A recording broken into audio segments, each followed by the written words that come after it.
Hi guys. Tonight we are stepping into a world where breath fogs before your lips, where the forest groans under ice, and the only thing standing between you and the endless dark is a few rough-hewn logs. You probably won't survive this, not without a little luck and a lot of heat. So, before you get comfortable, take a moment to like the video and subscribe, but only if you genuinely enjoy what I do here. And as always, tell me where you're listening from tonight, and what time it is where you are. Now, dim the lights. You push open the cabin door and step into the frozen silence of the early American frontier. The snow outside glows faintly under a ghostly moon, and the cold bites instantly through your coat. The air smells like pine, smoke, and the iron taste of survival. Your boots crunch on frost, and each exhale hangs in front of you before drifting upward, vanishing into the black void above the treetops. This is no postcard winter. This is the kind that takes your breath, your feeling, maybe even your future. Imagine standing on the edge of wilderness in 1780, when towns were days apart, and supplies from the east took weeks to reach the new frontier. You have a few tools, an axe, a hope for spring, and maybe a partner beside you, equally terrified. The land feels endless, untamed, both a promise and a threat. And when the first snow comes early, you understand that warmth is not comfort. It is survival itself. You bend down to test the ice forming on your water bucket. It's already solid. Inside your log shelter, the fire smolders weakly, glowing like an eye in the dark. Sparks leap from the embers, rising toward a chimney that barely draws. The smoke hangs low, stinging your eyes. You cough, squint, and crouch closer, rubbing your hands together. The flames crackle, whispering a rhythm older than any song you know.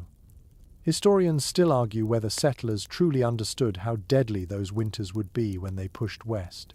Some claim they romanticized hardship, dreaming of fertile land and freedom.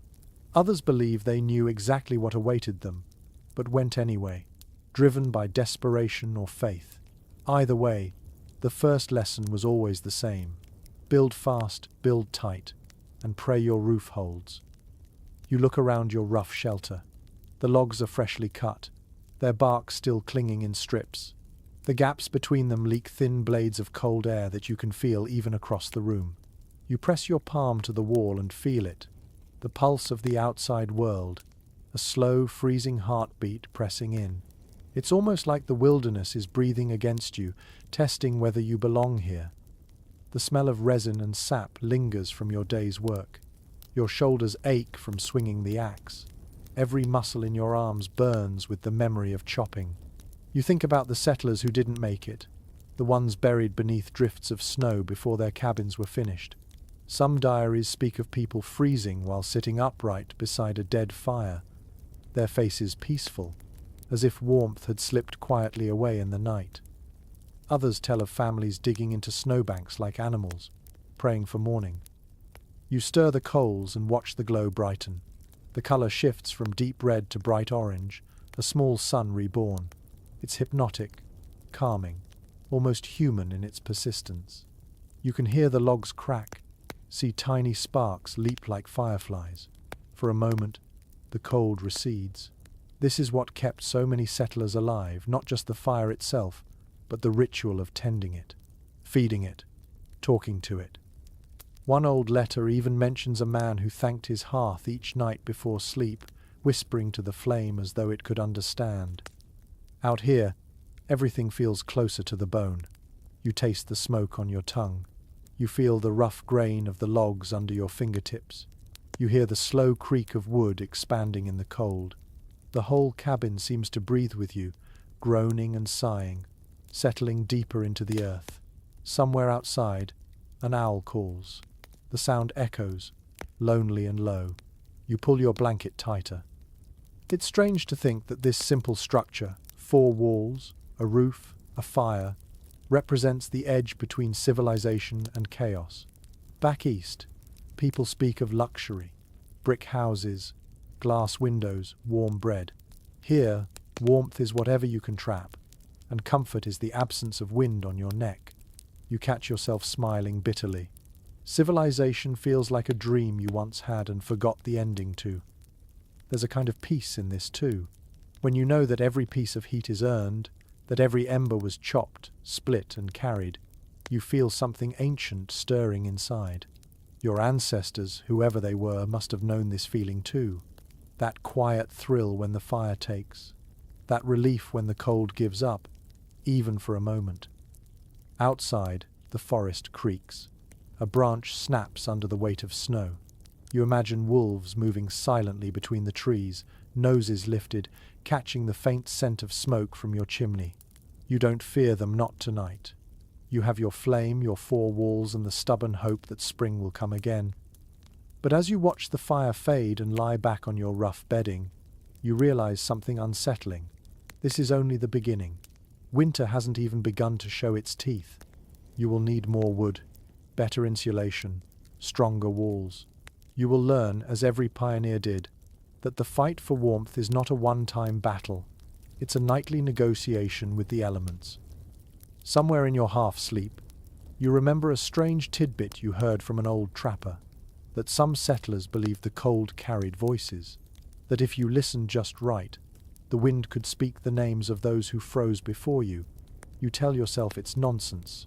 And yet, as the wind presses against your windowless wall, you could swear it murmurs something faint and familiar. You turn toward the fading fire, eyelids heavy. The orange light flickers across your face, painting warmth where there is none. You think about tomorrow, about chopping, mending, surviving. And as sleep pulls you under, you whisper your own small prayer to the flame, hoping it still burns when morning comes. You wake to a sound like frozen thunder, a sharp crack that rattles the walls.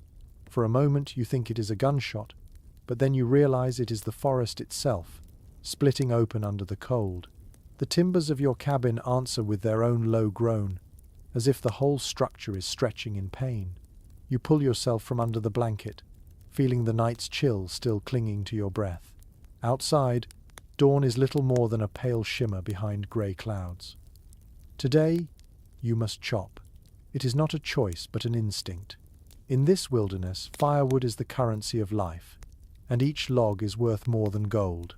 You pick up your axe, its handle smooth from use, and step into the brittle morning air.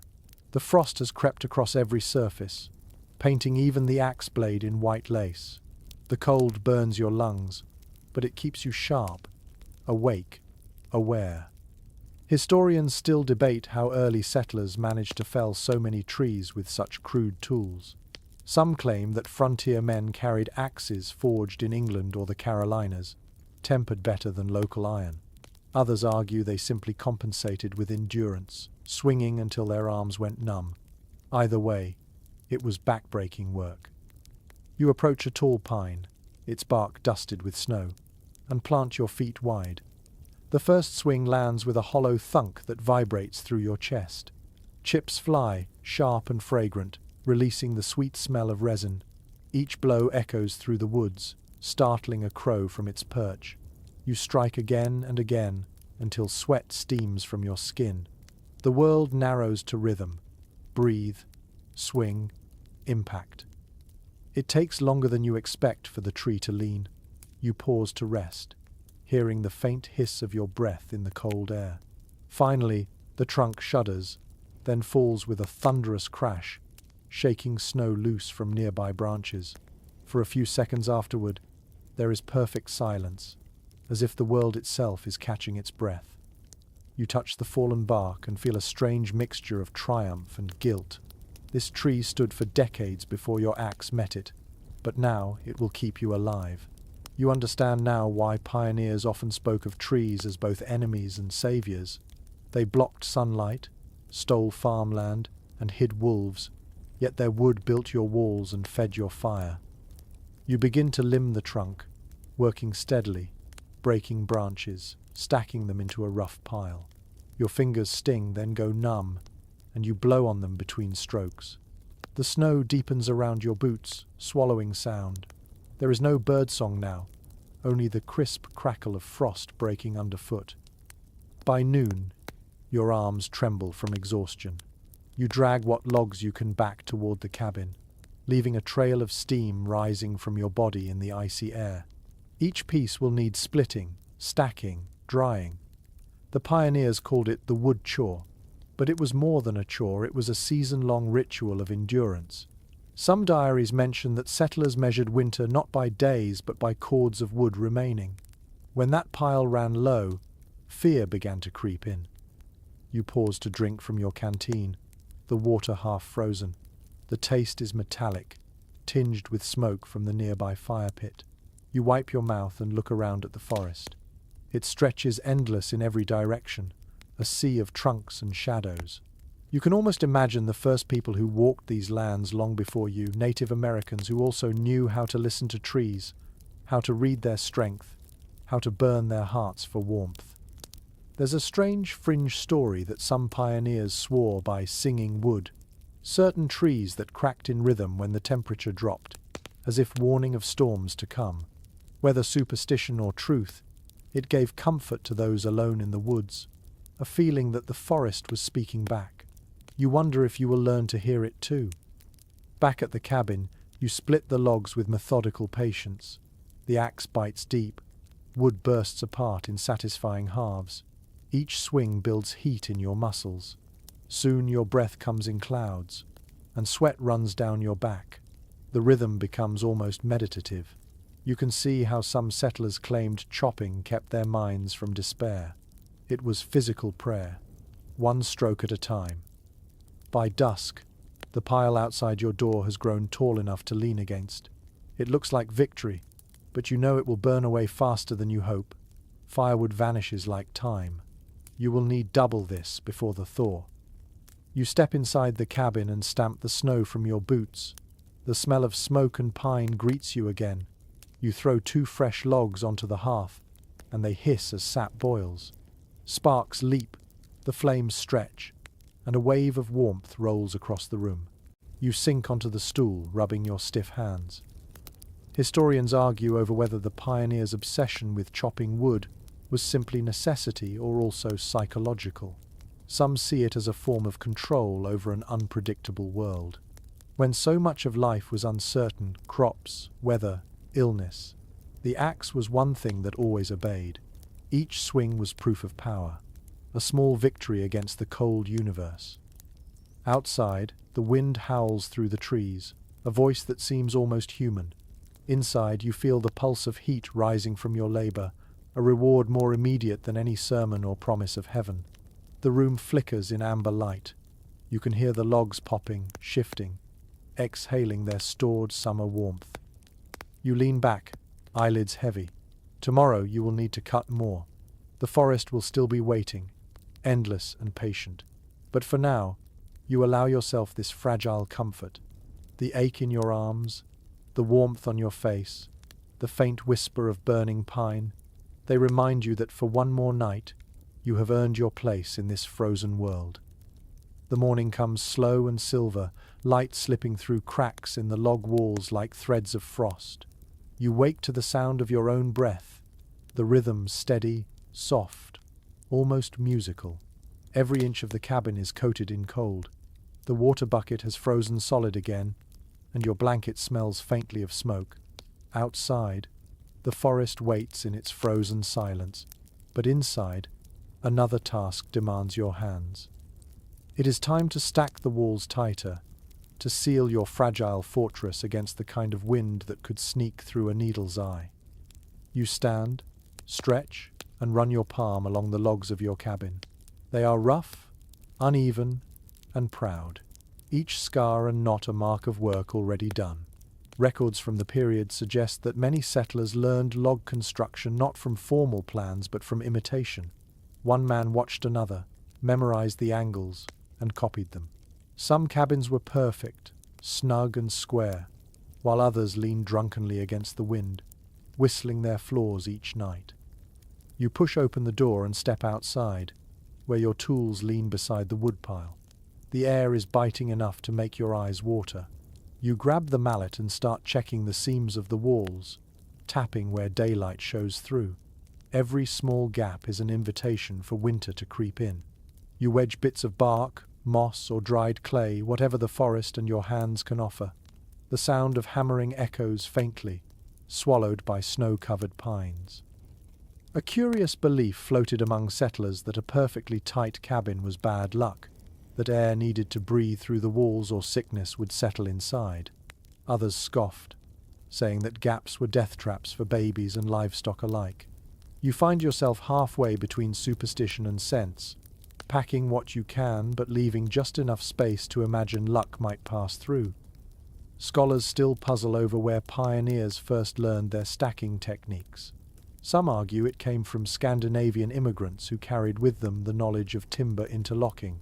Others point towards Slavic designs, or the lessons borrowed from native tribes whose dwellings balanced ventilation and warmth long before Europeans arrived.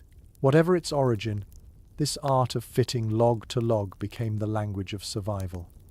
You crouch and study the corners. Each intersection of timber locks with another, notched carefully so the weight presses inward rather than outward. It is satisfying in a simple, solid way. You can almost hear your heartbeat in the wood. The scent of sap clings to your hands. Every tap of your mallet is a small defiance of the cold. Inside the cabin, smoke curls lazily from the hearth. You watch how it slides along the ceiling before escaping through cracks you still need to seal. The fire glows faintly, feeding on yesterday's effort. Its warmth barely reaches your feet, but it is enough to remind you that life is holding on. You remember something you once read in a traveler's letter, that log walls, when newly cut, shrink as they dry, closing their own seams through winter. That idea feels like mercy, the forest itself lending a hand to keep you alive. Perhaps that is why so many pioneers spoke of their cabins as living things, almost companions. They groaned, sighed, and settled, much like their owners. The hours slip by as you work. The rhythm becomes familiar, calming even. You can feel the walls changing under your hands, stiffening, growing more complete. Snow begins to fall again, gentle and steady. The flakes melt on your skin, cold little ghosts that vanish before you can study them. You hum softly without realizing it, your breath joining the sound of the falling snow. A traveler's diary from 1794 described this same kind of labor as a quiet madness. He wrote of men and women so focused on their cabins they forgot to speak, so consumed by the need to shut out the cold that silence became their only warmth. You understand that now. Building and rebuilding is not just about the walls, it is about control, about shaping chaos into something that looks like safety. By late afternoon, your back aches and your fingers are raw. You rest for a moment on a split log, listening to the forest breathe. The snow muffles all noise. The stillness feels almost sacred. Somewhere in that hush, you imagine the faint creak of another cabin not far away, another pair of hands fighting the same invisible enemy. The light fades early, as it always does in winter. You return inside and close the door. The new insulation dulls the sound of wind to a low hum. It feels different now, less like a threat, more like distant music. You sit by the fire and stretch your legs, feeling the blood return to your feet in slow, painful warmth. No one truly understood the loneliness that lived inside these walls unless they had been here. The journals, the letters, even the old folklore all describe it. The sound of wind and wood whispering together, the echo of your own heartbeat amplified by emptiness. Some frontiersmen claimed they could tell when another family died nearby because the woods grew quieter, as if grief could change the weather. Whether true or not, the idea lingers in your mind, soft and strange. The fire pops. You toss on another log and watch it catch, the flames licking upward like slow dancers. You lean back, eyes half closed, tracing the lines of the walls you built with your own hands. They are uneven, imperfect, but they hold. The warmth gathers in small circles around you, delicate as breath. You know the cold is still waiting outside, patient and endless. But for now, it cannot reach you. You smile faintly and think of spring. When the melt comes, you will see how well the walls survived. Some will bow inward, some will crack. But tonight, this cabin stands. You can almost believe it is proud of you. The morning greets you with the soft whisper of snow settling on the roof. The world feels muted, as if wrapped in cotton.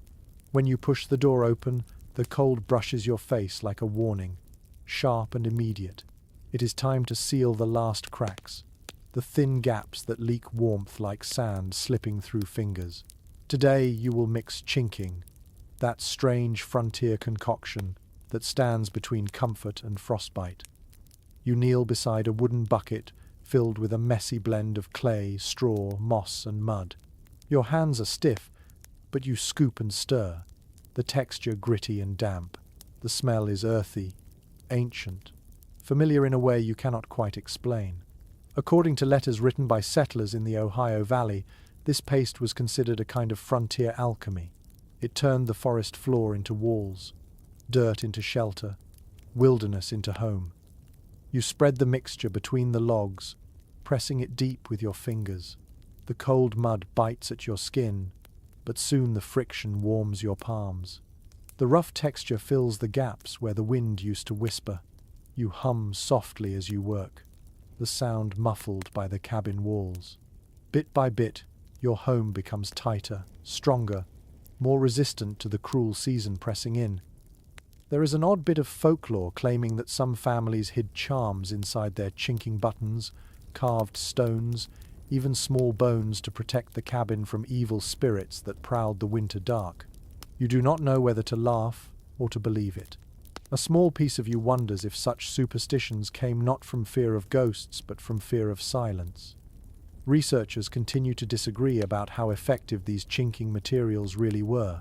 Some point to archaeological remains of cabins where clay still clings centuries later, proof of their strength. Others argue that most mixtures cracked within weeks, forcing settlers to patch them again and again. Whatever the truth, you can feel the difference immediately. The breeze that once crept through the walls has gone still.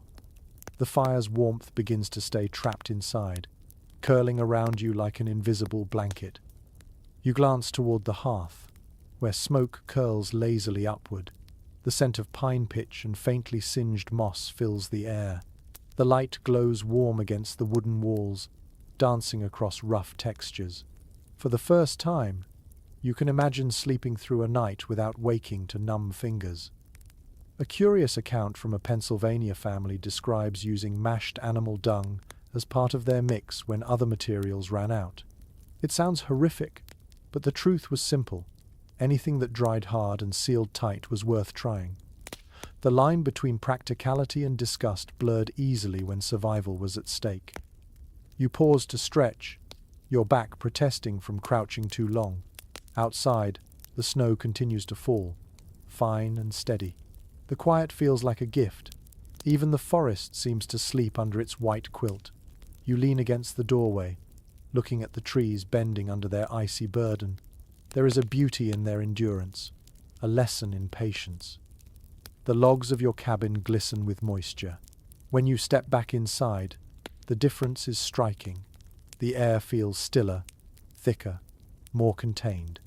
You hold your hands over the fire, feeling the warmth spread into your palms. The chinking has turned your rough shelter into something close to comfort. One travel journal from 1803 mentions how families often worked together to finish this task before deep winter, turning it into a kind of communal ritual. Men chopped, women mixed, children stomped straw into mud with bare feet, laughing despite the cold. The writer called it the dance of survival, a phrase that lingers in your mind. You imagine the laughter echoing across snowy hillsides, the joy of creating warmth together. You decide to add a bit more to the lower seams, crouching once again. The smell of clay and smoke mixes with the faint scent of tallow from last night's candles.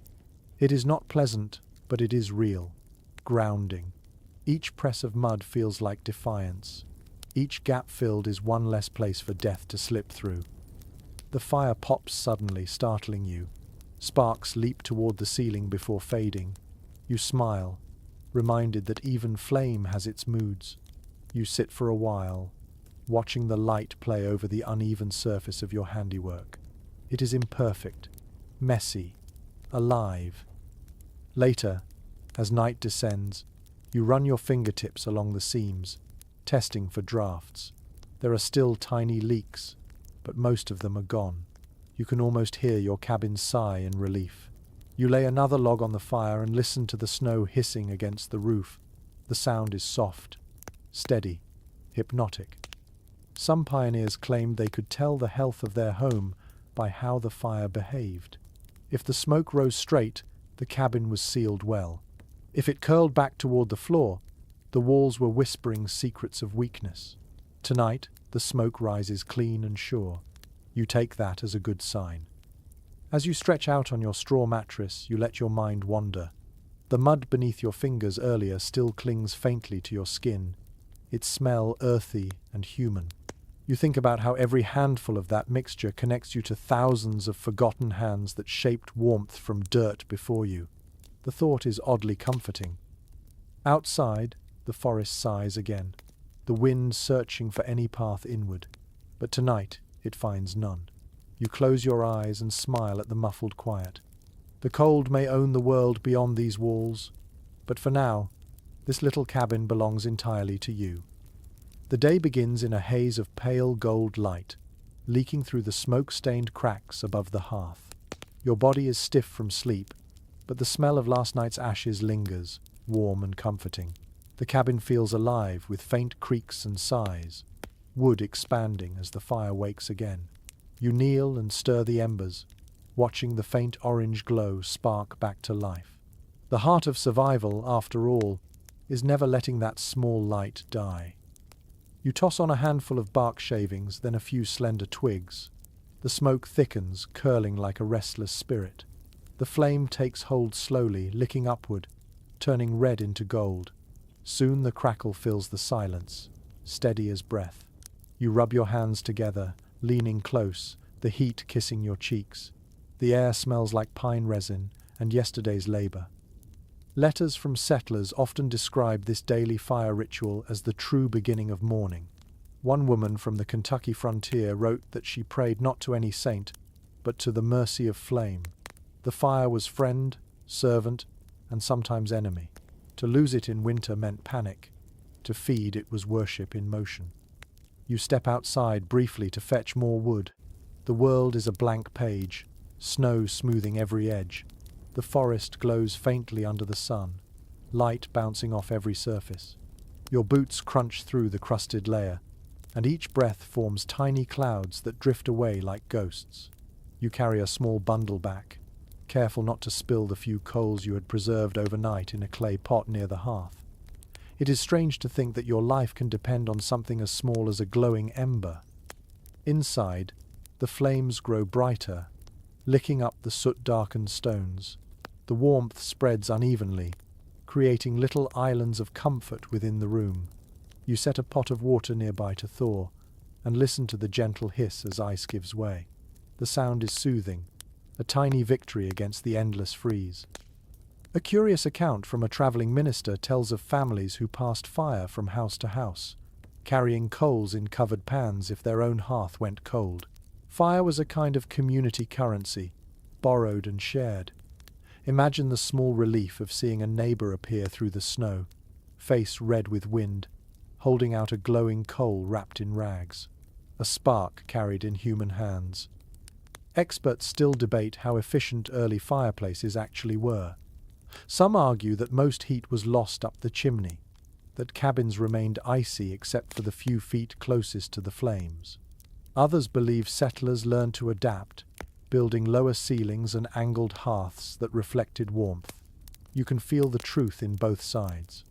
The fire burns bright, yet the corners of the room still hum with cold. You feed the flames again, and watch the colors shift from orange to blue at the base, where the air feeds strongest. There is something hypnotic about it, something deeply human. Every civilization has gathered around fire, and now it is your turn. You lean forward and rest your chin in your hands, your eyes tracing the flicker. The noise is steady and soft, like a heartbeat inside the walls. Sometimes the smoke behaves strangely, rolling downward instead of up. You fan it away, coughing as the acrid scent fills your lungs. For a few moments, your eyes water. It reminds you that this fragile comfort has its own dangers. Diaries from frontier towns describe entire cabins burning to the ground from one misplaced ember, often in the dead of night. The same flame that warms you can erase you. You open the door slightly to let air flow. The wind rushes in, sharp as a knife, curling around your ankles. You shiver, but the fire steadies again, rising taller. The balance between air and heat feels like taming a wild thing. You close the door and sit back, letting the warmth reclaim the space. An old superstition said that a fire that cracked loudly was speaking to you, warning of weather changes. The louder the snap, the closer the storm. You listen for it now, counting each pop as if decoding a secret message. The rhythm becomes familiar, a kind of slow conversation between human and flame. The smell of burning pine fills the cabin completely now, sweet and resinous. You breathe it in deeply. It smells like safety, but also like effort. Every spark is a reminder of yesterday's work in the woods, of every swing of your axe, every bruise, every splinter. It is the scent of survival earned, not given. You shift closer to the fire and hold your hands open, palms glowing orange in the light. You feel the sting fade from your fingers as blood flows again. The skin on your knuckles is cracked and raw, but the pain is a kind of pleasure. It means you are still here. Outside, the snow begins again, soft and unhurried. You can hear it through the walls, a faint whispering sound. You imagine each flake as a wordless prayer, the sky's slow apology for the cold it delivers. Inside, your world is a circle of light, the fire painting everything in amber. Some pioneers believed that if the last flame of the night died before sunrise, misfortune would follow the next day. So they tended it through the small hours, half asleep, adding twigs and coals, keeping the ember alive like a fragile heartbeat. You think of them now, thousands of unseen souls who fed the same kind of light, who whispered to their fires in languages now forgotten. You stir the coals once more and watch sparks fly like tiny stars. Outside, winter presses closer, but here within your rough walls, you hold the sun in your hands. The chimney coughs. You hear it before you see it, a strange low groan that seems to rise from deep inside the hearth. A thin trail of smoke curls out, not up, but into the room. It smells sharp and gritty, filling your nose with the taste of soot. You wave it away with your hand, eyes watering. For a moment, the warm refuge you built feels like it might betray you. This is what every pioneer feared most, a bad chimney. You crouch by the fire, watching how the smoke drifts. It refuses to rise cleanly. Instead, it twists and loops, rolling through the air like a stubborn spirit. The problem could be the wind outside, or maybe the clay chimney has cracked again overnight. The materials were never meant for perfection. According to early settler journals, most chimneys were built from stacked sticks plastered with mud, then baked hard by countless fires. Ingenious, fragile, and often dangerous. You grab a rag to cover your mouth and peer closer. Heat stings your cheeks, the air ripples, and you can hear the faint hiss of sap boiling inside the burning logs. Every instinct tells you to let it be, but you cannot risk suffocation in your sleep. You take a long stick, stir the fire, and open the door to let the draft pull smoke outward. A gust of cold air rushes in, biting your face, but the chimney finally exhales. The smoke shifts course, rising upward again in slow ribbons. Relief is a quiet thing. One curious diary entry from a young homesteader describes how he built a small hole in the roof above his fire because his chimney collapsed twice in 1 month. He called it a skylight to heaven, though his wife reportedly hated the constant snowflakes falling through it. Stories like that remind you that ingenuity often grew out of pure desperation. Academic circles remain divided on whether these early clay and stick chimneys were truly safe or merely tolerated hazards. Some experts point out that few original examples survive because they burned down alongside the homes that held them. Others insist that careful craftsmanship made them last years. You can imagine both outcomes. In this wilderness, a single spark could decide your fate. You sit back and study the walls above the fireplace. The wood there is darkened, streaked with black soot, as though scarred by memory. The scent lingers in everything: your clothes, your hair, your blankets. Smoke was not just part of cabin life, it was the air itself. It made your eyes sting, your throat ache, but it also kept insects away and cured the meat hanging from the rafters. The fire was both poison and protection. You reach for a small clay pot near the hearth. Inside are patches of dried clay and sand you mixed weeks ago, kept for repairs like this. You kneel again and start smoothing fresh clay around the cracks where the chimney meets the wall.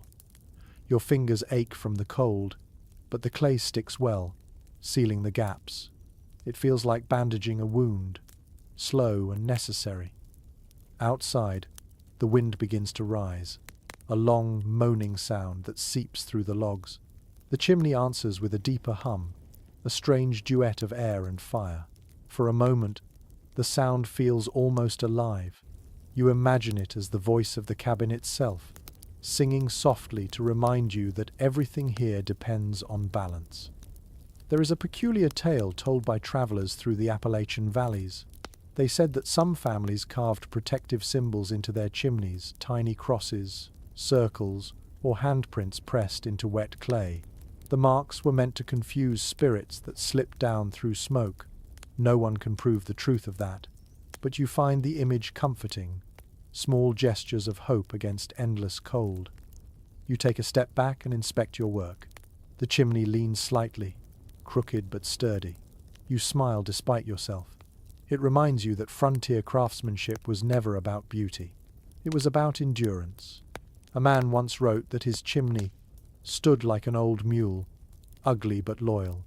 You understand what he meant. By evening, the fire burns steady again, and the air has cleared. The flames rise high, casting trembling shadows along the walls. The sound is soothing now, a soft crackle that keeps loneliness at bay. You sit near the hearth, warming your hands, and feel an odd affection for this smoky old structure. It may cough and complain, but it keeps you alive. The smell of wood and ash fills the cabin, blending into something familiar and strangely sweet. You think about the hundreds of other chimneys across the frontier, each one glowing against the night, each one a heartbeat in the frozen dark. The idea makes you feel less alone.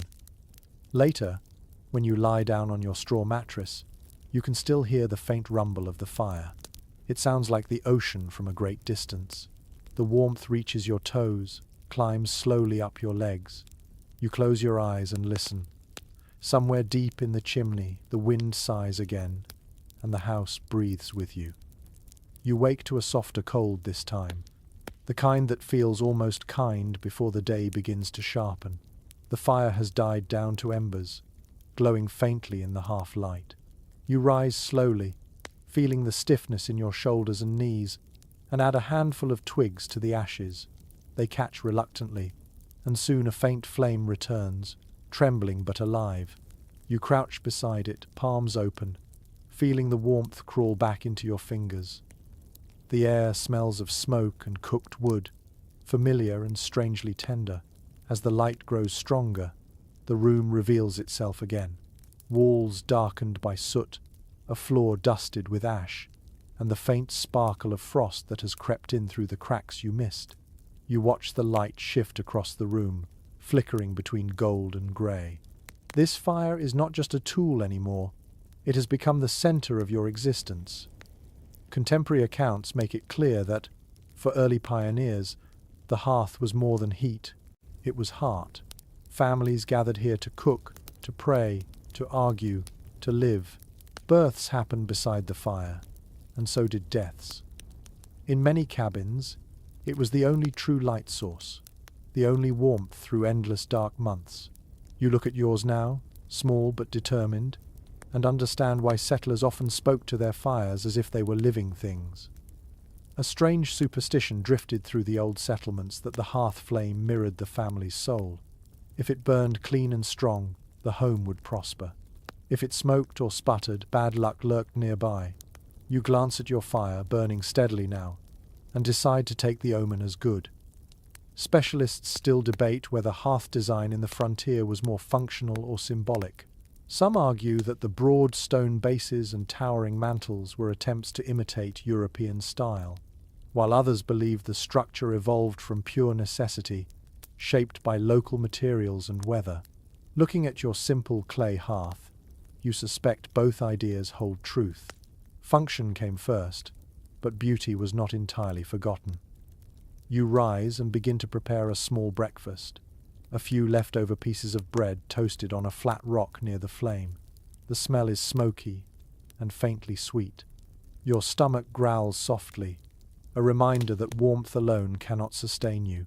You sip warm water from a tin cup, the heat sliding down your throat. Every simple action feels deliberate, slowed by the rhythm of the cold season. You glance at the walls and the shadows they cast. The fire paints everything in amber, softening the roughness of the logs, turning hardship into something almost poetic. It is easy to forget how deadly this world remains outside your door. Here, inside the glow, you can imagine peace. One curious account from a settler's wife describes how she arranged stones in the hearth to make patterns, believing the shapes brought luck to the household. She used smooth river pebbles and bits of glass from broken bottles, setting them in a spiral that caught the firelight. Perhaps art was another way of keeping despair away. You look down at your own hearth, crude and plain, and wonder what small beauty you might add someday. The day passes in quiet work. You mend a crack in the door frame, rearrange the stacked wood, and clean soot from the hearth with a bundle of damp moss. Each task feels both necessary and meditative. You begin to see why early settlers described cabin life as a kind of rhythm, slow, repetitive, and deeply grounding. By afternoon, the fire burns bright again, and the room grows comfortably warm. You stretch your legs before it, closing your eyes. The sound of wood splitting under heat is soft and irregular, like the ticking of an old clock. It marks time in a way no calendar could. Outside, the wind has died. The forest stands still, holding its breath. Through the small cracks near the roofline, faint beams of sunlight stream in, shimmering in the smoke. Dust and ash swirl together, turning the air into a living haze. You watch it dance, your heartbeat matching its slow motion. A curious thing about firelight is how it changes the way you see. In this flicker, every scar on your hands looks heroic, every flaw in the walls like the line of a story. Perhaps this is why pioneers called their hearths the heart of memory. Here, light rewrites the hardships into something worth remembering. As evening descends, you add the larger logs, the ones you saved from yesterday's chopping. They burn deep and long, casting steady heat through the cabin. You set your stool close and pull the blanket over your knees. Outside, snow falls again, but you do not hear it anymore. The world ends at the walls of your cabin, and within this circle of light, everything feels timeless. You think of all the others who once sat like this, in other winters, staring into other fires. The frontier was vast, yet every flame was a mirror of another. There is comfort in that idea, the quiet knowledge that your small fire joins an invisible constellation of survival. The flames settle lower now, turning from gold to red. You whisper softly to the fire, not from superstition but gratitude. It has kept your hands moving, your spirit steady. You imagine the warmth spreading through the walls, into the logs, into the earth beneath your feet. The hearth breathes quietly with you, both of you alive, holding on together. The smell of smoke lingers long after the fire has died down. It seeps into everything you own, your clothes, your hair, your bedding. You cannot escape it, but you stop wanting to. The scent becomes part of life itself, a signature of existence in this wilderness. You stir the embers again, coaxing them into a faint glow. Thin trails of grey smoke rise lazily, curling upward like quiet prayers. Surviving evidence indicates that early settlers often lived half their lives inside smoky rooms. The fireplaces drew unevenly, and many chimneys leaked, leaving a constant haze in the air. Smoke irritated the eyes and lungs, but in its own way, it served a purpose. It preserved the timber, kept away insects, and even slowed the decay of meat hung from the rafters. To the pioneers, the smell of smoke was not a nuisance, but a companion. You lean closer to the fire and let the haze brush against your skin. It smells sharp and earthy, familiar in a way that feels ancestral. Somewhere deep inside, it reminds you of every human story that began beside a flame. You feel connected to them all, the nameless families who once huddled around flickering light, whispering stories into the dark. One peculiar practice appears in the journals of several mountain families. They believed that smoke could carry away illness. When a child was sick, parents waved the child's blanket through the smoke and hung it outside until morning. Some swore it worked. Perhaps it was the heat killing germs, or perhaps it was the hope itself that healed. You think of this as you lift a piece of wool closer to the rising grey, watching the way it dances before disappearing into the air. Experts can't quite settle the question of whether smoke improved cabin insulation. Some claim that a thin film of soot actually helped seal gaps in the walls, darkening the interior but trapping heat. Others dismiss it as folklore. You can imagine the argument lasting another 100 years, but tonight you believe the old ways. You can feel the warmth holding longer, the air thicker and still. You stand, stretch, and open the cabin door. A puff of fresh air rushes in, cold and clear, and the smoke swirls outward. The world outside is silver with frost, the trees bowing beneath its weight. The wind carries away your breath, but also the haze.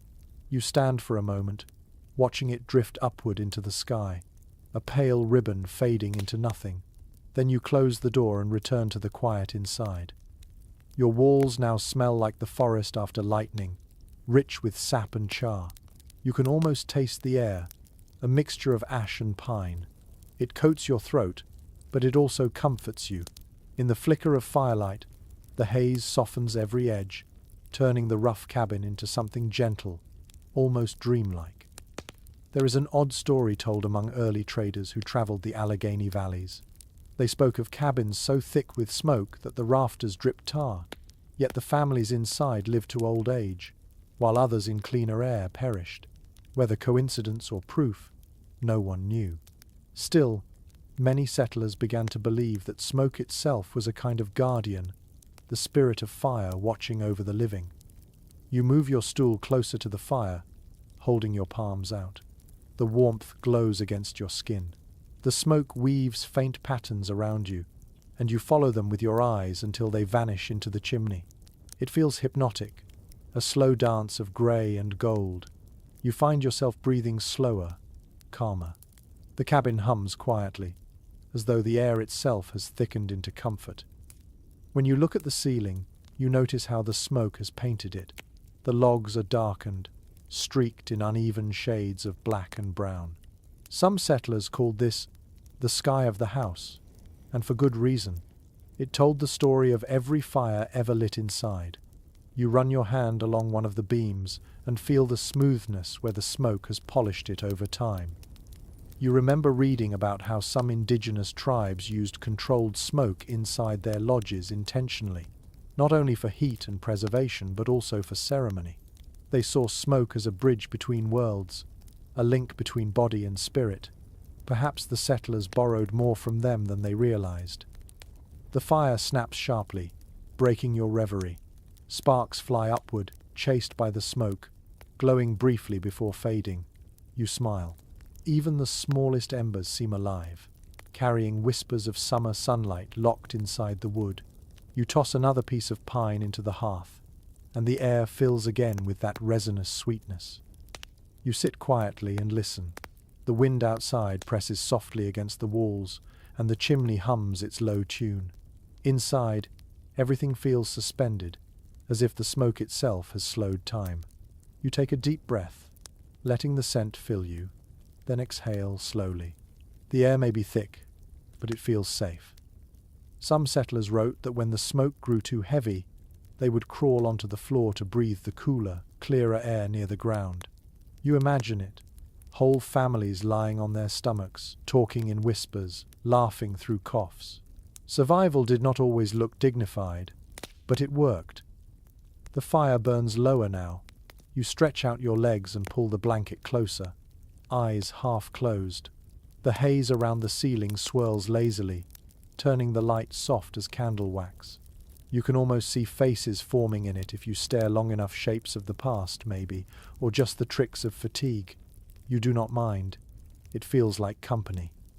As you drift towards sleep, the last curl of smoke rises from the coals and disappears into the darkness above. The air tastes of ash and warmth, and in that faint bitterness, you find peace.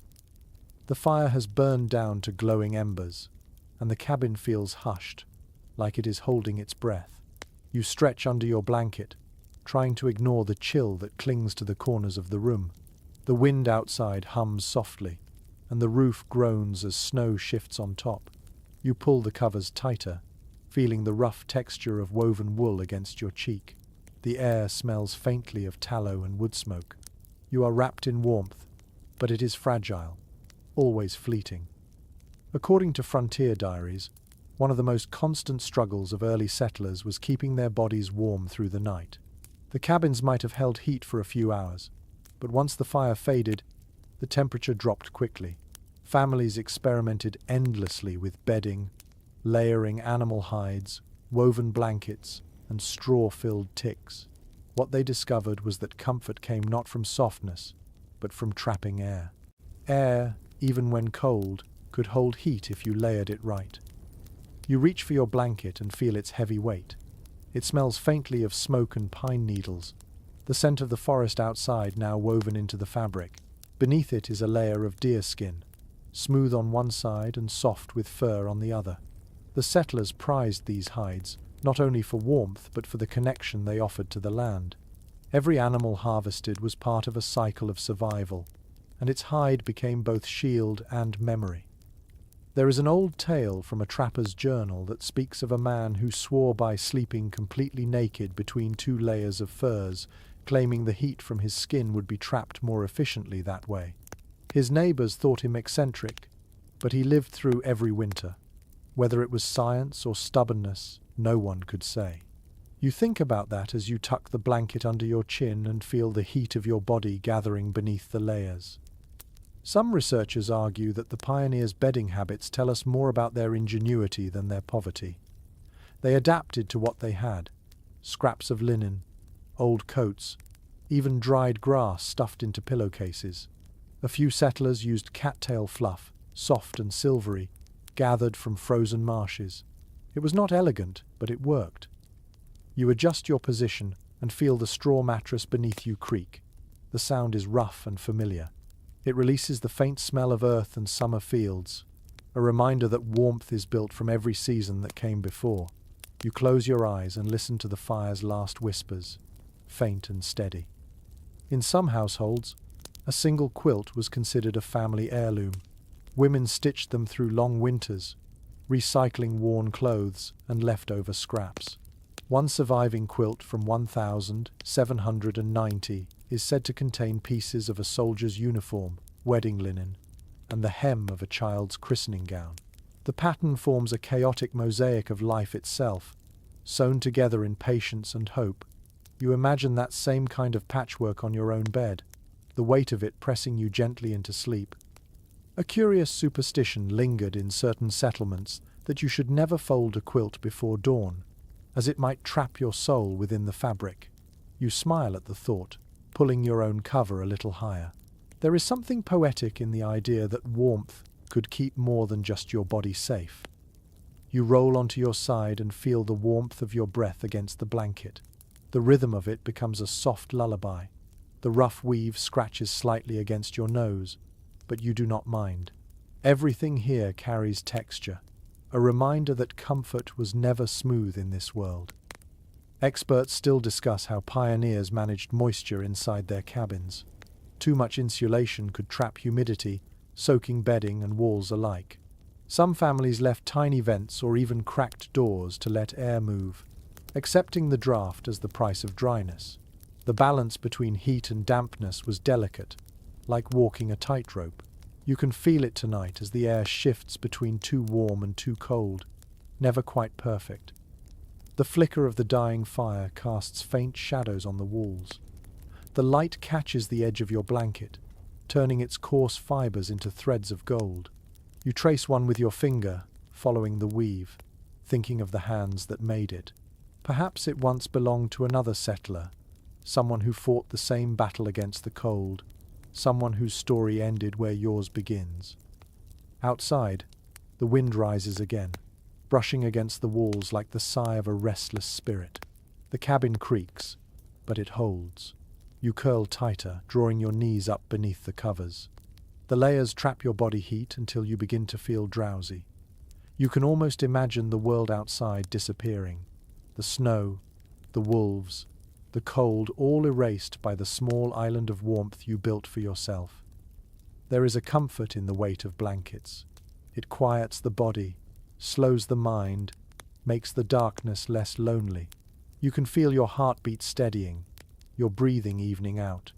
The last spark in the hearth fades to red. You listen to the soft rustle of fabric, the muted whisper of wind against wood. It is enough. Before sleep takes you completely, you think about how fragile warmth truly is. It cannot be stored, only made again and again, night after night. The pioneers must have known this truth better than anyone. Every fire, every blanket, every breath of shared heat was a reminder that nothing in this world stays safe for long, but for tonight, it is enough. The morning light sneaks into the cabin in pale streaks, soft and uncertain. You open your eyes slowly, still wrapped in the heavy warmth of blankets and skins. The air feels thick with last night's smoke, and for a few precious seconds, you forget where you are. Then the stiffness in your back reminds you. You are lying on straw, not feathers, and the soft creaks around you are the sounds of the log walls settling with the cold. You stretch carefully, listening to the quiet world wake up. According to journals kept by frontier families, beds in early cabins were more invention than furniture. Few settlers brought proper bed frames across the mountains. Most built their own, hammering together planks of rough pine or elm, sometimes just suspending ropes or rawhide strips between posts. A sack filled with straw or corn husks was laid on top, and a quilt or fur thrown over that. It was crude, but it worked, and after a day of chopping wood and hauling water, it felt close enough to paradise. You sit up and look down at your own bed, a simple frame of uneven timber. The straw tick underneath you has flattened in the middle, forming a shallow hollow shaped by your body. You run your hand across the surface and feel bits of dried grass poking through the fabric. It smells faintly sweet, like last summer's meadow. The scent is a quiet kind of comfort. One bizarre frontier superstition insisted that stuffing the mattress with straw from a field struck by lightning would protect sleepers from illness. Whether anyone truly believed it or not, stories like that passed from family to family, whispered as the nights grew longer. You smile at the thought, imagining someone trudging into a storm just to collect magic straw. Perhaps desperation breeds creativity more easily than reason. Researchers continue to disagree about how comfortable those makeshift beds truly were. Some argue that the constant shifting and scratching of straw led to sleepless nights. Others claim that the natural insulation of hay and animal hides kept people alive through sub-zero temperatures. Either way, the bed was never just a place for rest. It was a fragile fortress against the winter that pressed in from every side. You rise slowly and shake out the blanket. It releases a faint puff of dust into the air, catching the light in tiny golden specks. The deerskin beneath it still holds traces of warmth from your body. You think about how strange it is that the comfort of your bed depends on so many small, imperfect things: straw, hide, fabric, smoke, all working together in quiet harmony. Frontier families often shared their beds, not just for affection but for survival. In one letter from 1792, a woman described how 6 people, parents and children together, slept side by side beneath 2 quilts. "We shared the same heat," she wrote, "and in that closeness was our hope." You picture it vividly: the tangle of limbs, the soft whisper of breath, the rhythm of hearts beating together in the dark. A curious custom appears in some old settlements where children were placed in straw cradles near the hearth while adults slept farther away. The idea was to keep the youngest closest to warmth, even if that meant breathing smoke all night. It worked, but only just. Some diaries mention the constant worry of sparks landing on blankets or straw. Safety was a luxury few could afford. You fluff the straw beneath you, trying to restore a little spring. The sound of rustling fills the small room, soft and rhythmic. It feels like the whisper of summer caught in the cold. You think of the people who harvested this straw months ago, swinging scythes under a hot sun, never knowing their labor would keep someone alive in midwinter. There is poetry in that unseen connection.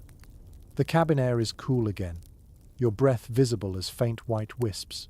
You reach for your boots and set them near the fire to warm before putting them on. The coals from last night are still faintly alive, glowing softly under a layer of ash. You stir them with a stick and add a small log, watching the flame crawl back to life. The smell of burning pine spreads gently through the room. Some settlers joked that their beds were warm coffins, snug but confining. The phrase makes you laugh quietly, though you understand the sentiment. Once tucked in beneath layers of hide and wool, movement was nearly impossible. The comfort was heavy, almost suffocating, but necessary. You could not risk letting the warmth escape. You sit again at the edge of the bed, feeling the weight of fatigue still lingering in your muscles. Outside, a faint sunlight glimmers through the frost on the window slits. The world feels distant, muffled, waiting. You sip a bit of water from the tin cup beside you. It is cold but refreshing. A story recorded by a traveller mentions that in some regions, settlers lined their bed frames with hot stones wrapped in cloth before sleeping. The stones, heated by the hearth, radiated gentle warmth for hours. It was an idea borrowed from older European traditions, passed down by memory rather than books. You glance at the stones near your own hearth and wonder whether you might try the same tonight. The fire grows stronger, light dancing along the wooden floor. You spread your blanket across the bed once more, smoothing it carefully, almost reverently. Each fold feels like a small ritual, a quiet promise that you will rest here again tonight, alive and warm. You stand by the fire for a while, letting your body wake fully. The day will bring work, always more work, wood to cut, water to haul, food to find. But for now, the bed behind you glows faintly in the morning light, its rough shape softened by warmth and memory. The cabin hums with small sounds, the crack of fire, the sigh of wind outside, the faint rustle of straw as it settles back into stillness. You breathe it all in, the scent of smoke, pine and sleep, and for a fleeting moment you feel rich. The sound of wind against the logs is steady tonight, a low rhythm like the breath of some sleeping creature. You pull the blanket up to your chin and listen. The fire crackles softly, throwing its orange glow across the room. The air between you and the door is thick and still, but every time the wind presses hard enough, you feel a faint whisper of cold slide through a crack somewhere. It crawls up your spine, quick as a cat. Most frontier families learned early that surviving the cold was rarely a solitary task. You could cut the thickest logs, seal the gaps, and still freeze if you faced the winter alone. Surviving evidence from the period shows that settlers often shared every bit of heat they could, both human and animal. Families slept close, sometimes with their livestock nearby. You look at your small room now, thinking how empty it feels compared to the crowded nights those people endured. You shift your blanket aside and throw another piece of wood into the fire. Sparks leap upward, painting your face in quick bursts of light. The smell of sap fills the air again, sharp and sweet. You settle back, letting the warmth sink into your bones. You imagine other cabins scattered across the hills, each with its own small circle of light, each person fighting the same invisible battle against the cold. There's an odd bit of folklore claiming that if you shared your bed with another person through the winter, your spirits would align and dream the same dreams. A strange comfort, perhaps, but one that speaks to the closeness that life demanded. There was no privacy then, only shared warmth, shared breath, and the unspoken bond of survival. Experts remain divided on how effective this closeness really was in preventing illness. Some argue that shared sleeping arrangements kept temperatures higher and spirits steadier. Others note that the same conditions spread colds and fevers quickly. Either way, isolation was not an option. The cold itself was a kind of hunter, and it always sought the lone. You imagine what it must have felt like. 6 or 7 people huddled together under layered quilts, boots still on, hands clasped, the room filled with the sound of breathing. The fire would have burned low, shadows flickering over faces half hidden in sleep. Sometimes the children slept so close to the hearth that they woke dusted with ash. Yet in that rough closeness, they found safety. One curious account from an 1811 diary tells of a woman who let her cow and 2 goats sleep inside the cabin during a blizzard. The heat from their bodies, she wrote, kept the frost from creeping too far into our bones.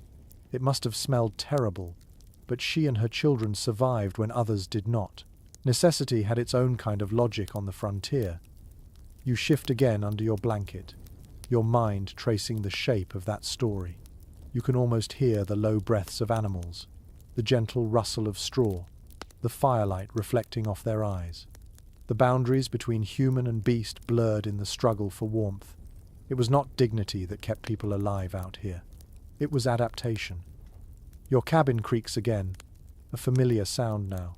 You glance at the door and imagine the darkness outside, the endless trees, the weight of snow, the silence. You are grateful for the heat, for the light, for the faint hum of the fire that keeps the world from feeling too large. Some settlers said that the quietest nights were the most dangerous, that silence meant the temperature had dropped below what even wolves could tolerate. On those nights, families clung tighter, whispering softly to stay awake, rubbing their hands and feet to keep the blood moving. You think about that as you pull your blanket higher and tuck it under your chin. The warmth of your breath gathers beneath the covers, forming a tiny pocket of summer. The smell of the fire drifts through the room again. You take in a slow breath, feeling the sting of smoke in your nose. It's familiar now, like an old friend who never quite leaves. You glance toward the small clay pot near the fire, where fat from last night's cooking still lingers. You'll melt it later, maybe use it to polish your boots or waterproof the door frame. Nothing is wasted here. Every bit of warmth, every scrap of resource, is part of a circle that must be tended.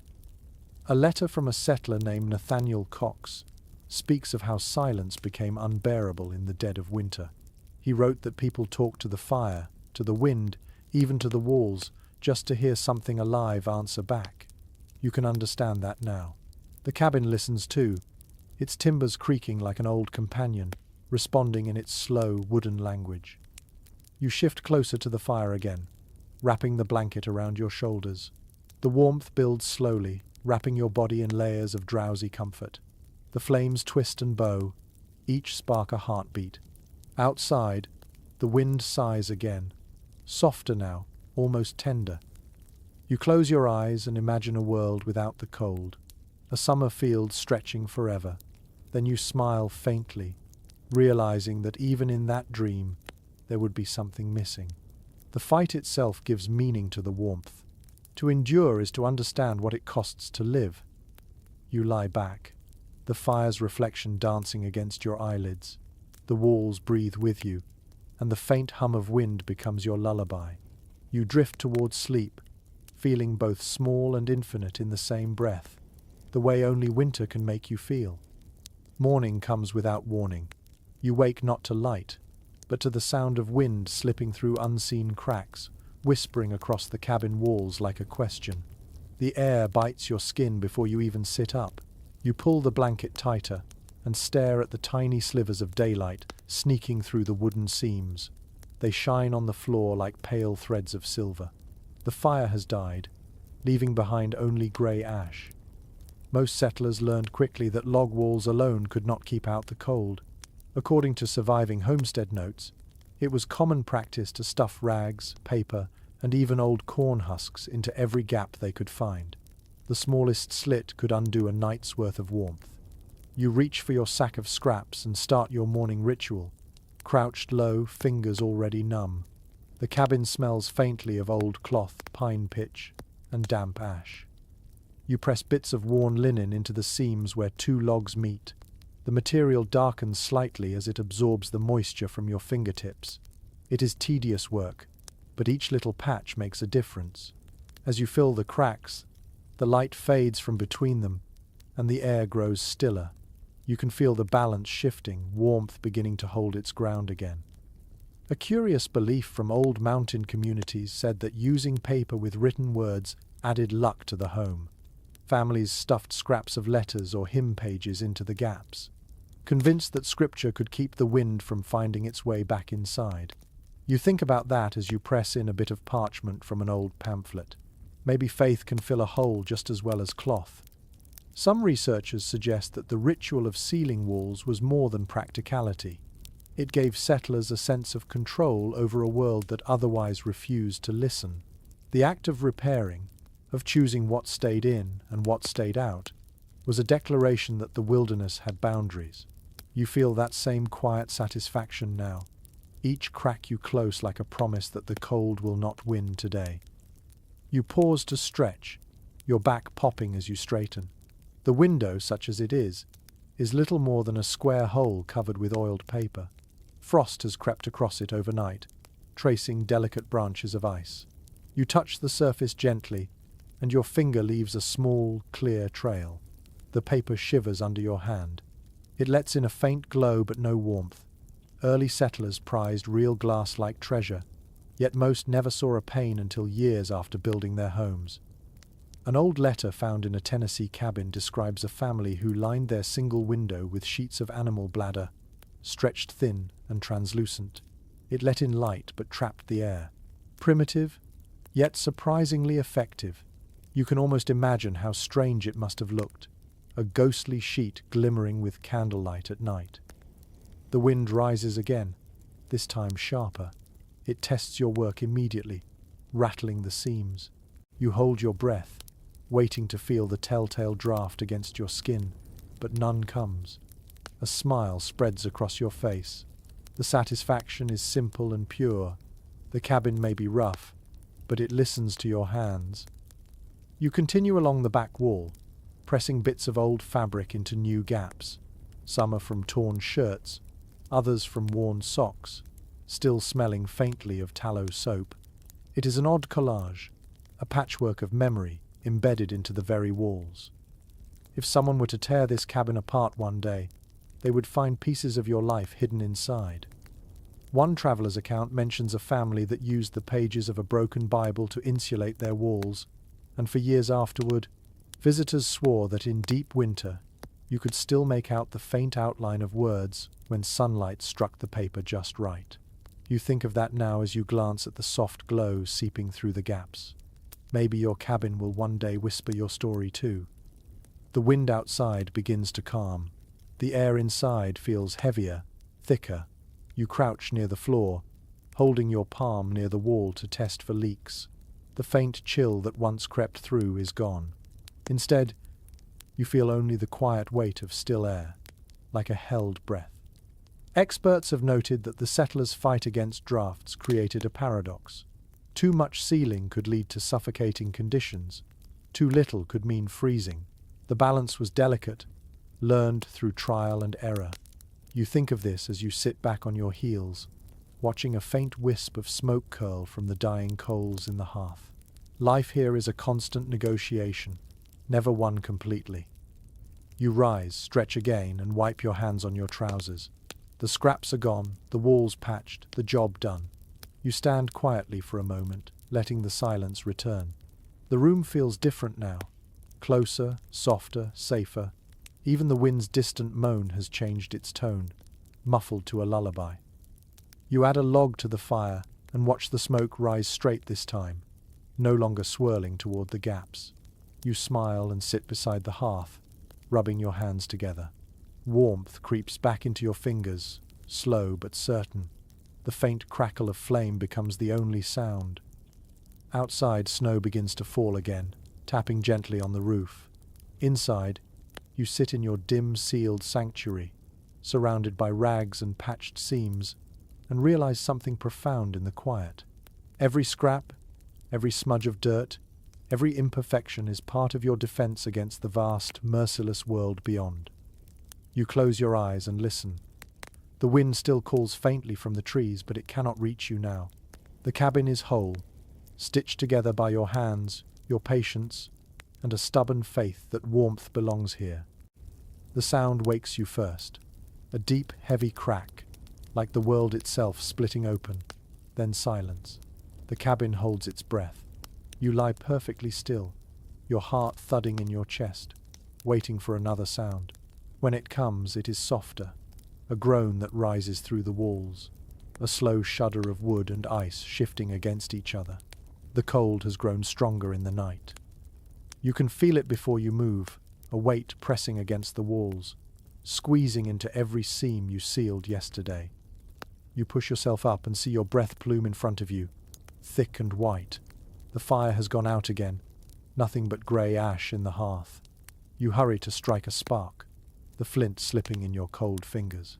It takes 3 tries before the tinder catches. The tiny flame flickers, then grows, throwing a weak glow against the log walls. The warmth is barely noticeable, but it is a start. Letters from the northern frontier often mention how the sound of freezing could be louder than any storm.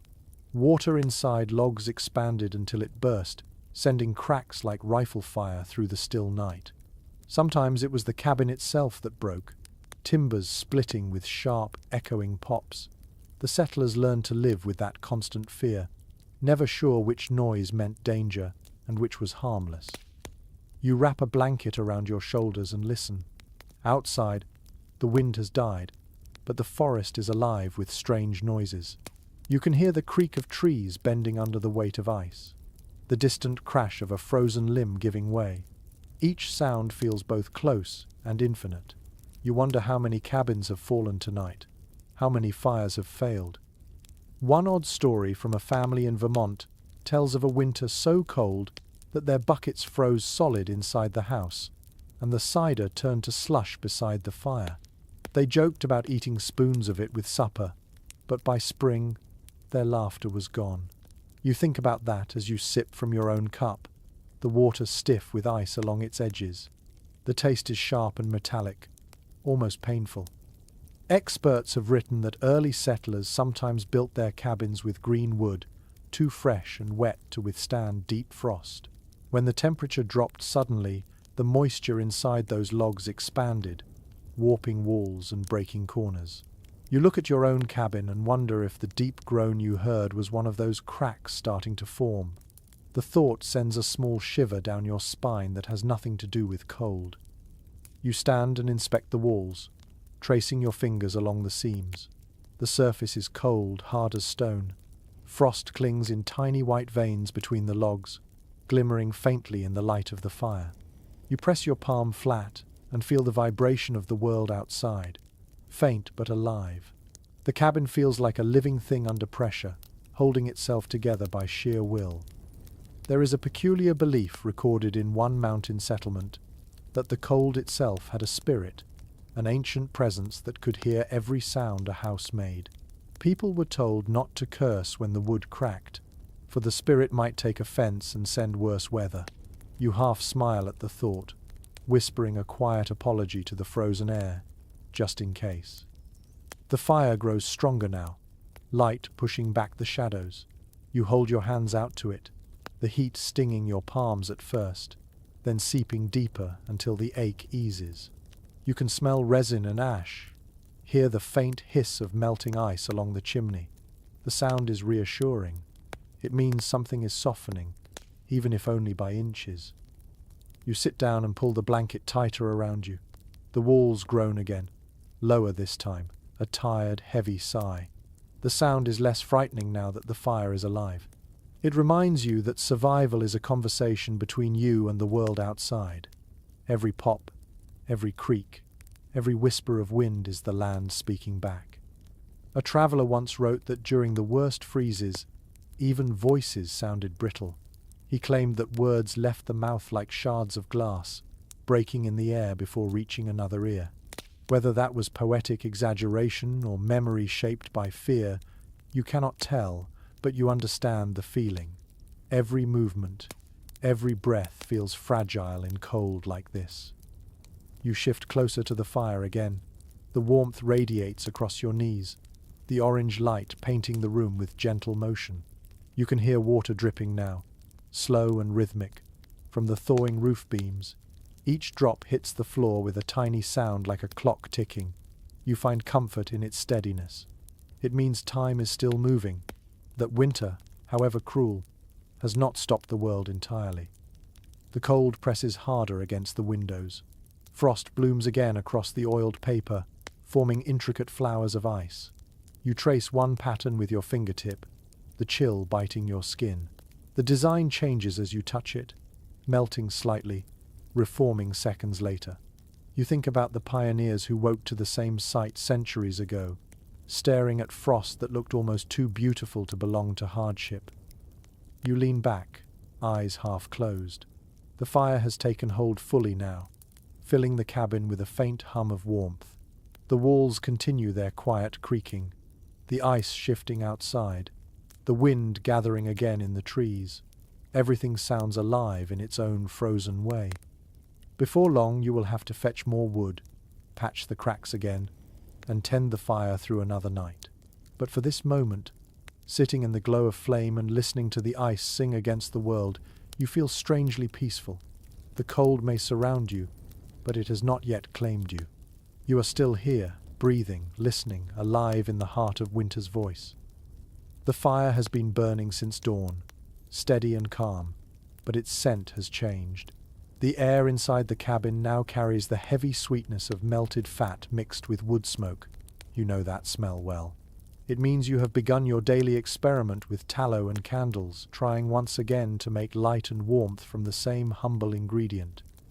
According to surviving household records, most pioneer families made their own candles every few weeks. Beeswax was a luxury few could afford, so animal fat, or tallow, became the source of both light and heat. The process was messy, slow, and surprisingly dangerous. You glance at your own tin pot bubbling near the fire, the melted fat shimmering like liquid gold.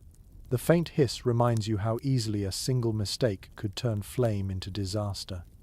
You pour a bit of the mixture into a small clay mold, the smell rising in thick waves. It fills the cabin with a scent halfway between soup and smoke. You smile faintly, knowing that this is how every home must have smelled in winter. There was no escaping it. Some settlers joked that they could tell what their neighbors were cooking simply by the color of their candles.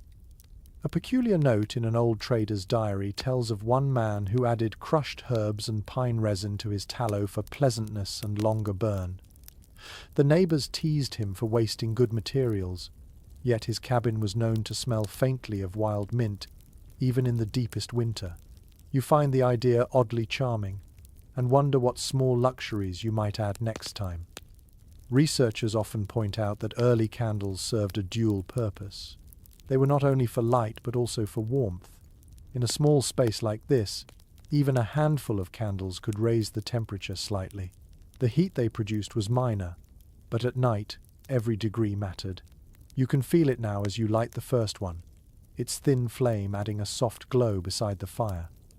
The cabin transforms instantly. Shadows pull back, walls gleam faintly, and the air feels thicker, more alive. You dip another wick, steadying your hand against the table. The melted tallow clings to your fingers, oily and smooth. Once cooled, these candles will burn fast, dripping freely, leaving trails of hardened wax across every surface. Yet that waste was part of the charm. The settlers saw it not as mess but as proof of light's generosity. One strange superstition found in frontier journals says that if a candle flickered wildly, it meant someone far away was thinking of you.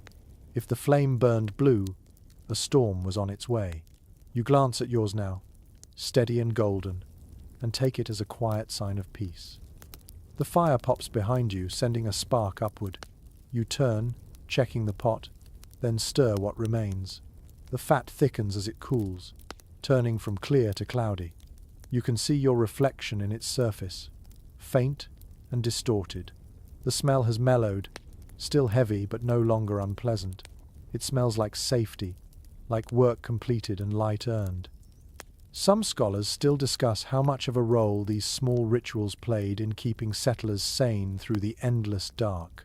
The routine of melting, dipping, pouring, trimming, it was as much meditation as necessity. You feel that now, the way your body relaxes into rhythm, your mind quieting as you focus only on the task at hand. You set the new candles on the table to cool. Their pale shapes look fragile, ghostly. In a few hours you will light them and watch them lean and sigh in the warm air. The idea fills you with quiet anticipation. Light, even small and smoky, feels like a promise fulfilled. Outside, you can hear the faint rattle of sleet against the roof. The sound mixes with the slow dripping of tallow into the molds, creating a strange harmony. You look toward the single window and see the sky dimming again, clouds pressing low and heavy. The storm is returning, patient and hungry. You add more wood to the fire, feeding it before it fades.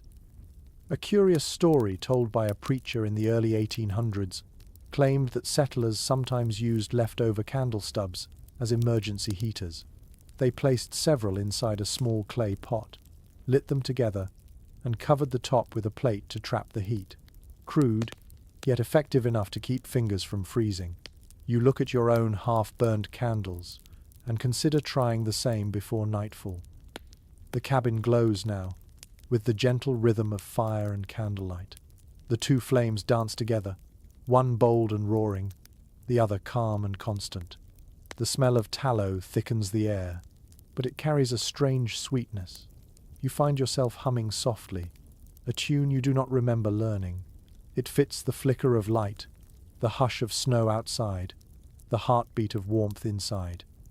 By the time you finish cleaning the pot, the candles have hardened completely. You trim each wick and arrange them neatly in a small wooden box. Their pale surfaces catch the last of the sunlight as it slips through the window. You pause to look at them, rows of tiny victories. In a world so cold, something this simple feels like abundance. As evening falls, you light one of the new candles. The flame rises slowly, steady and sure. You place it beside the bed, its glow washing across the rough walls. You can smell the faint trace of fat and firewood mingling in the air. You sit quietly, letting the warmth touch your skin, and realize that in the long language of survival, even a flicker of light counts as triumph. By morning, the world outside your cabin has vanished under snow. The drifts reach the window ledge, smooth and white, muffling every sound. You open the door carefully, pushing against the weight of it, and a wave of cold air rushes in, sharp enough to sting your eyes. The snow outside glows with a pale blue light, untouched and endless. For a moment, you stand there in silence, the chill biting your cheeks, and then you notice something strange. It is warmer inside now than it was yesterday. According to early frontier journals, pioneers learned to appreciate snow in a way that seems almost impossible today. They discovered that when drifts built up around the walls, it did not simply trap them, it insulated them. The frozen piles sealed every gap the wind might find, turning the cabin into a hibernating creature, breathing slow and warm inside its cocoon of ice. You close the door again and run your hand along the inner wall. It feels cold to the touch, but there is a stillness in the air, a thick calm that was not there before. One curious note from a settler's diary describes how some families deliberately piled snow higher against their homes before storms. They called it banking, a crude but clever method that used nature's cruelty as protection. The snow became both enemy and ally. You think about that now, about how the same thing that could bury a man alive might also keep him breathing. Experts today still argue over just how effective snow insulation really was. Some suggest it trapped humidity and caused rot, while others claim it could raise indoor temperatures by several degrees. You do not need science to tell you it helps. The proof is in the air you breathe, still, heavy, quiet. You kneel by the fire and feed it fresh wood. The flames leap quickly, eager for fuel. The light glows soft and golden against the walls, reflecting in small beads of water forming where the snow meets the logs outside. You can hear faint drips, slow and steady, as if the cabin itself is melting just enough to remind you that warmth is winning, even if only for now. A strange story passed among trappers who lived deep in the northern woods. They claimed that on the coldest nights, when the snow buried their shelters completely, they could hear the frost talking soft murmurs, sighs, and distant tapping that sounded almost like whispers. Some said it was the sound of spirits trapped in the snow. Others said it was just ice expanding. You listen for it now, half hoping to hear those ghostly voices. You pull your blanket tighter around your shoulders and sit near the hearth. The light of the fire flickers over the oiled paper window, turning the snow beyond it into a soft, glowing wall. You realize how strange it is that this frozen barrier feels comforting now. It keeps the wind at bay, wraps you in silence, and turns your small cabin into something like a womb. There is a kind of peace in this stillness. The world outside has disappeared, and with it, all the noise of effort. You can no longer chop wood, fetch water, or wander far. The snow has forced you to stop. For the first time in weeks, there is no task waiting, only time. You breathe slowly, watching your breath fade into the warm haze above the fire. One traveler's account from 1805 describes the way snow could change sound itself. He wrote that when it fell thick enough, even a shout vanished before it reached another ear. You test the thought by clapping your hands once. The sound is swallowed immediately, soft and hollow. The silence that follows is so deep it feels alive. You think of the animals outside, foxes burrowed beneath drifts, deer hidden in the trees, maybe even a bear curled in its den, dreaming through the season. Nature has its own version of patience, its own kind of prayer. You feel a part of it now, small and quiet, just another creature waiting for the thaw. You stand and move toward the door again, pressing your ear to the wood. There is no wind, no cracking branches, no distant howl, only the faint, slow movement of the snow settling against the roof. The weight of it is immense, yet strangely comforting. You can almost imagine the whole world pausing under that same blanket. In some parts of the northern frontier, settlers turned the snow itself into building material, shaping it into temporary walls or trenches around their cabins to keep the wind away. One letter from a Canadian homestead mentions children carving tunnels through deep drifts and lighting candles inside them, transforming danger into play. You picture that now, small flickers of light glowing through blue-white snow, laughter muffled by the weight of winter. You step back from the door and return to the fire. The smell of burning pine has become your favorite perfume, heavy but kind. The air feels warmer now, wrapping around you like a slow exhale. The snow may have buried your home from sight, but inside, you have built a small world of light and sound, a universe of your own making. As evening comes, you light one of yesterday's tallow candles and place it on the windowsill. Its soft glow seeps into the white wall outside, spreading faintly through the snow like sunrise trapped in ice. You stare at it for a long time, mesmerized by how gentle it looks. The candle burns quietly, steady and golden, and you imagine it will keep burning even after you sleep, marking your place in this silent sea of winter. You lie down again, the air warm enough now that you can breathe without seeing frost. The walls creak softly, the snow shifts, and the fire hums its low tune beside you. You close your eyes and smile. The storm outside may be endless, but you have learned something precious tonight. Even the coldest thing on earth can choose to shelter you if you learn how to listen. When morning arrives, the light feels strange, soft and watery, as if the world has been filtered through frost. You wake slowly, your muscles stiff from sleep, and the first thing you hear is the faint clink of metal. Your tools are cold. The axe, the auger, the saw, all of them have frozen to the ground where you left them by the door. You sigh and rub your hands together, already bracing for the sting of cold steel. Every pioneer's survival depended on tools. They were lifelines, extensions of human will forged into iron. According to letters from blacksmiths in the early colonies, an axe head or a handsaw could be worth more than a cow in trade. Out here, there was no store to replace what you broke. You learned to care for every blade like a friend. You pick up your axe now, the wooden handle slick with frost, and feel the weight of that responsibility in your hands. A curious detail from frontier folklore says that tools should never be left hungry. That meant keeping the metal coated with oil or tallow, as if feeding them so they would not betray you. It sounds silly, but as you wipe the blade with a rag dipped in fat, you understand the logic. In this cold, metal cracks easily, and once it shatters, it is useless. Respect keeps you alive as much as skill. Specialists still debate whether settlers brought European tool designs unchanged or adapted them to the new wilderness. Some argue that frontier blacksmiths invented smaller, lighter axes to suit the dense North American woods, while others claim the tools were simply reused from older farms back east. Looking at your axe now, you can see that it carries stories from both worlds, old knowledge repurposed for a new battle. You step outside, boots crunching through crusted snow, and set the axe against a log.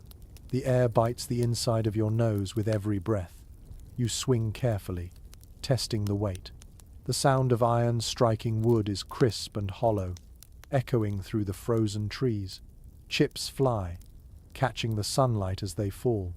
The smell of fresh pine sap bursts into the air, sharp and clean. It is almost intoxicating, that scent of life hidden inside the cold. You work slowly, finding rhythm in the repetition. The wood resists at first, but soon the blade sinks deeper. Each swing brings heat back to your body, your breath forming clouds that rise and fade. The sound of chopping is steady, like a drumbeat. You realize how comforting it is, this simple, ancient work. In one old diary, a homesteader wrote that he could tell a man's character by the way he used an axe. A careless swing meant impatience. A smooth rhythm meant endurance. You wonder what your strokes say about you. You pause to study the log, then strike again, cleaner this time, the motion fluid. The wood splits with a satisfying crack, revealing pale, dry heartwood inside. A strange but true practice among some pioneers was to warm their tools by the fire before use. They claimed the heat made the metal less brittle. You decide to try it. Back inside, you rest the axe head near the hearth until the frost fades from its surface. The blade glows faintly in the firelight, and when you touch it, it feels alive again, like it remembers its purpose. You run your thumb along the edge and think about the blacksmith who forged it. Perhaps he stood in a smoky workshop somewhere far from this wilderness, hammering iron that would one day split the wood, keeping you alive. You feel connected to him through that shared motion of work and survival. The cabin smells of smoke and metal now, a scent that feels oddly comforting. You sharpen the axe on a whetstone, listening to the faint rasp of steel on stone. The sound is steady and deliberate, a reminder that patience is its own kind of warmth. There is an entry in an early settler's notebook that describes how people stored their tools near the hearth, not just to keep them warm, but because they believed iron absorbed the strength of fire. When used the next day, it would strike truer. You smile as you lay your tools near the embers. You do not know if the belief is true, but the idea feels right. Fire and iron, heat and will, all part of the same story. Outside, the forest groans softly as the sun climbs higher. Icicles drip from the roof, each drop a spark of light before it vanishes. You step out again, your axe warm now in your hands, and get back to work. The rhythm returns easily. The logs split cleaner, the pile grows. Every piece of wood is a future hour of warmth, a promise in tangible form. As you work, you notice the way the sound of your swings echoes differently today. The snow absorbs some of it, making it softer, almost musical. You pause and let the silence fill the gaps between strokes. The world feels both infinite and very small at once. When your arms begin to ache, you rest the axe against the log pile and stretch. The forest glitters with frost, the trees standing like pillars of glass. You can hear a raven calling somewhere far away. The sound feels like company. You return to the cabin, muscles burning but satisfied. Inside, the air is thick with warmth. You hang your axe by the door, the blade gleaming faintly in the firelight. The tools rest there like loyal sentinels, silent and patient, waiting for tomorrow. As evening falls, you sit near the fire and look at your hands.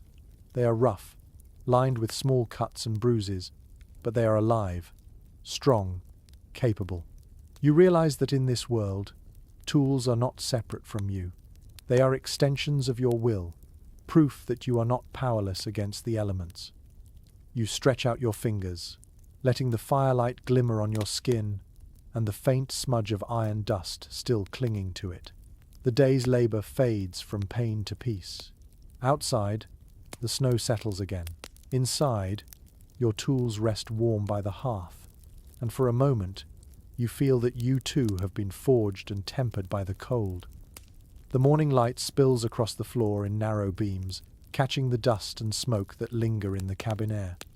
You rub your hands together and stretch, still sore from the day before. The tools hang neatly by the door, their edges catching the faint glimmer of sunlight. But today, your work is different. The wood is chopped, the fire is strong, and what you need now is something softer, something that will cling to your body and keep the heat from escaping. According to letters from early homesteads, clothing often meant the difference between survival and suffering. Wool was prized, not just for comfort, but because it could trap warmth even when damp. The settlers called it a blessing from the sheep and treated every thread as gold. You pick up a folded shirt near the fire, one you spun yourself from coarse yarn months ago. It is rough against the skin, but it smells faintly of smoke and life. One curious record from a Pennsylvania farmwife mentions a fabric called linsey woolsey, woven with linen in the warp and wool in the weft. It was scratchy, uneven, and tough enough to survive almost anything. People joked that it could stand up on its own if left in the corner. Still, it was beloved. Clothes made from it held body heat like nothing else. You imagine the women who wove it, their fingers raw from the loom, their hearts determined to outwit the cold. Academic notes suggest that settlers brought European weaving traditions but adapted them to what they had. In the absence of flax or sheep, they used cotton, nettle fiber, or even shredded bark. You find that thought fascinating, that ingenuity was always born out of limitation. Here, nothing went to waste. You pull the coarse shirt over your head and feel its warmth almost immediately. The fibers are uneven, some stiff, others soft, but they cling to you like armor. The collar scratches your neck, but you do not care. The sensation feels alive, real, grounding. You pull on a pair of wool trousers, heavy and thick, then wrap your feet in worn socks that smell faintly of lanolin. The oil from the wool is still there, sealing out the damp. There is an odd belief recorded in old mountain settlements that sleeping in wool drew away bad dreams. Some said it was because the fabric came from a living creature carrying warmth that remembered life. You smile as you think about that, brushing ash from your sleeve. Maybe warmth has its own kind of spirit, one that can comfort even the mind. You open a small chest near your bed and take out a folded piece of fur, a fox pelt, soft and faded. You drape it across your shoulders and stand near the hearth. The contrast of fur and fire is pleasing, one a gift from the forest, the other from your labor. You think of the many people who once did the same, each wrapped in whatever materials they could find, every layer another plea to the universe for mercy. In one traveler's journal, a woman wrote of using feathers and moss to line her shoes. She said it made every step feel like walking on springtime. You picture that now and laugh softly. Out here, small comforts matter. You glance down at your boots, cracked and stiff, and wonder how long before they finally surrender to the snow. The air in the cabin is warming now. You lift your shirt slightly and feel the trapped heat underneath. It is surprising how quickly the layers work together. The scratchy fabric that once felt unbearable now feels like safety. You remember reading how pioneers used to wear the same wool garments for weeks, washing them rarely, since the natural oils kept out dirt and water. Hygiene was a lesser concern than heat. There is a superstition from Scandinavian settlers that spinning wool during a snowstorm would anger the weather spirits, making the storm last longer. Women still spun, of course, but they did so quietly, humming soft songs under their breath. You hum now, too, without meaning to, the sound blending with the crackle of the fire. It feels like a thread connecting you backward through time. Experts note that the texture of homemade wool was never uniform. Some fibers itched, others glowed in the light like silk. That imperfection carried a kind of beauty. It reflected the hands that made it, the environment that shaped it, and the unpolished truth of survival. You look at your sleeve again, its uneven weave, and think it might be the most honest garment you own. Outside, the sky brightens to a pale grey, heavy with new snow. You hear the faint rustle of wind brushing against the walls. Inside, the air smells faintly of lanolin and ash, earthy and warm. You sit on your stool near the fire, wrapping a strip of wool around your wrist to mend a tear. The rhythm of needle and thread slows your heartbeat. The sound of the wool sliding through cloth is soft, soothing. You finish the repair and hold the sleeve to your face. The fabric is warm from your hands, and for a brief moment, you close your eyes and breathe deeply. You can smell the sheep, the smoke, the faint salt of your skin. It smells like persistence itself. A diary from 1798 tells of a man who buried his only wool coat each summer to protect it from moths, digging it up again when the frost returned. When he died, his son found it perfectly preserved, still smelling faintly of the earth that kept it safe. You think about that story and realize how much of warmth is borrowed from patience. The fire snaps, sending a spark upward.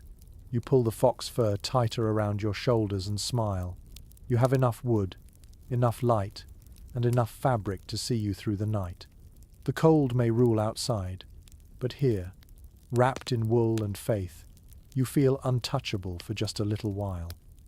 The storm breaks in the middle of the night, the kind of blizzard that howls like a living thing. You wake to the sound of wind scraping against the roof, snow piling faster than your mind can grasp. The cabin trembles as if it is breathing through its seams. You pull the blanket around your shoulders and sit up, your eyes adjusting to the faint orange glow of dying coals. Every sound outside feels exaggerated, stretched by the darkness. Then, over the roar of wind, you hear something else. Laughter. At first, you think it must be the wind twisting through the chimney. But then it comes again, soft and real, high and musical. You stand and move closer to the window, brushing frost from the oiled paper. Nothing, only white, swirling shapes beyond. You realize the sound is not coming from outside at all. It is within the cabin, faint but clear. It is a memory, not a presence. You smile to yourself, shaking off the sleep. That sound reminds you of stories you've heard about how children on the frontier kept themselves warm. There was no such thing as idle time during winter. According to family journals, games were not only entertainment, they were strategy. Children were told to move constantly, to stomp their feet, clap their hands, sing loudly, anything that would keep blood flowing. Warmth was earned through play. A curious passage from a diary written in 1813 describes a game called Shadow Tales. Children would sit near the fire and use their hands to shape animals in the flickering light, inventing stories as they went. The one who made everyone laugh the most was declared King of the Fire for the night. You can almost picture them now, faces glowing in orange light, laughter rising above the wind's mournful cry outside. Some historians note that play was more than distraction, it was medicine. In communities where fear and silence pressed down like frost, laughter lifted spirits and reminded families that life still moved forward. You feel that truth in your chest. Even now, the sound of imagined laughter warms the air better than flame. You toss another log into the hearth, and the fire catches quickly, filling the cabin with bright light. The shadows dance across the walls, and for a moment they look like children at play. You sit on the stool, watching them move, the shapes shifting with every flicker. It is easy to believe that ghosts of joy linger in old wood. There is an odd bit of folklore about how settlers believed children's laughter could drive away bad weather. If the blizzard raged too long, families would gather the youngest by the fire and make them tell stories or sing songs. The noise, they said, would confuse the storm's spirit. Whether it worked or not, no one could say, but the laughter at least made the waiting bearable. You hum softly, a tune you half remember from some other life. It fills the cabin with small comfort. The firelight grows warmer, reaching into every corner, painting the walls in amber. You can almost imagine small hands tapping on the floor, small feet shuffling near the hearth. The image makes you laugh quietly to yourself. Experts, studying pioneer diaries, often mention how isolation during winter changed the rhythm of families. Days lost their shape, nights stretched endlessly. Games and songs created a sense of time, a way to mark one day from another. You think of that now, realizing how easy it is to lose the hours in this quiet world.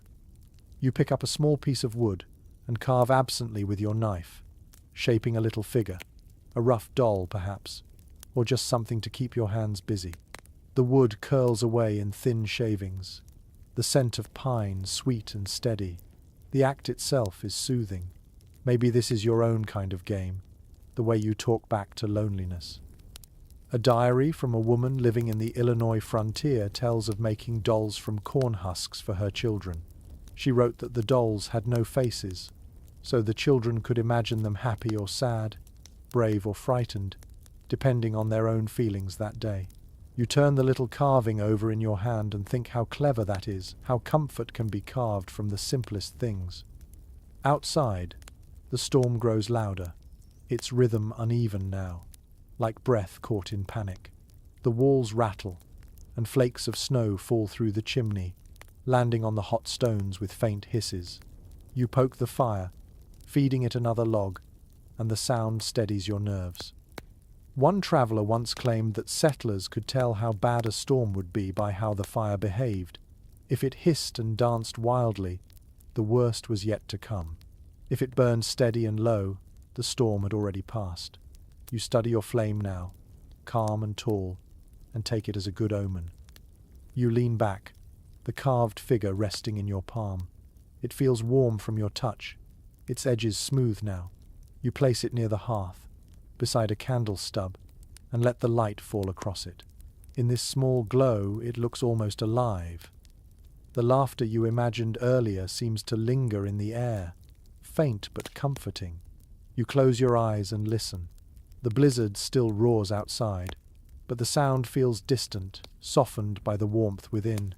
The cabin has become a pocket of life inside a storm that could erase the world.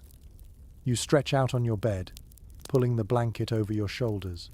The fire hums quietly, the storm sighs beyond the walls, and between them, the imagined laughter continues soft, human, and full of defiance.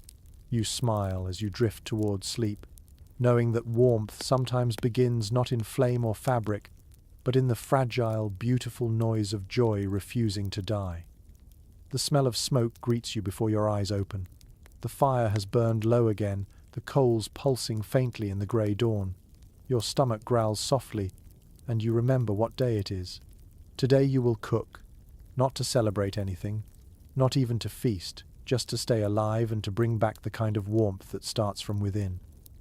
According to the journals of early homesteaders, food was more than nourishment during a frontier winter. It was heat you could taste.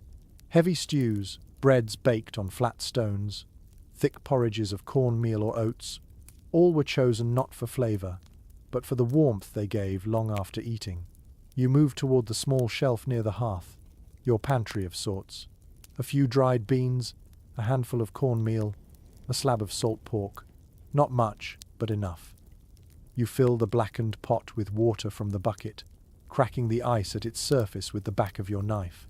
The sound rings out sharply, like glass breaking. You hang the pot above the coals and sit close, feeling the faint steam rise as it begins to warm. Soon the smell of smoke mingles with that of pork fat melting into the water. The scent is heavy, comforting, almost hypnotic. In one surviving letter from a Massachusetts settler, a woman wrote that she could tell the weather by how quickly her stew thickened. "If the cold creeps through the pot," she said, "I stir faster, for fear it might creep through me next." You stir your own pot now, watching the surface tremble and blur. There is something meditative about the movement.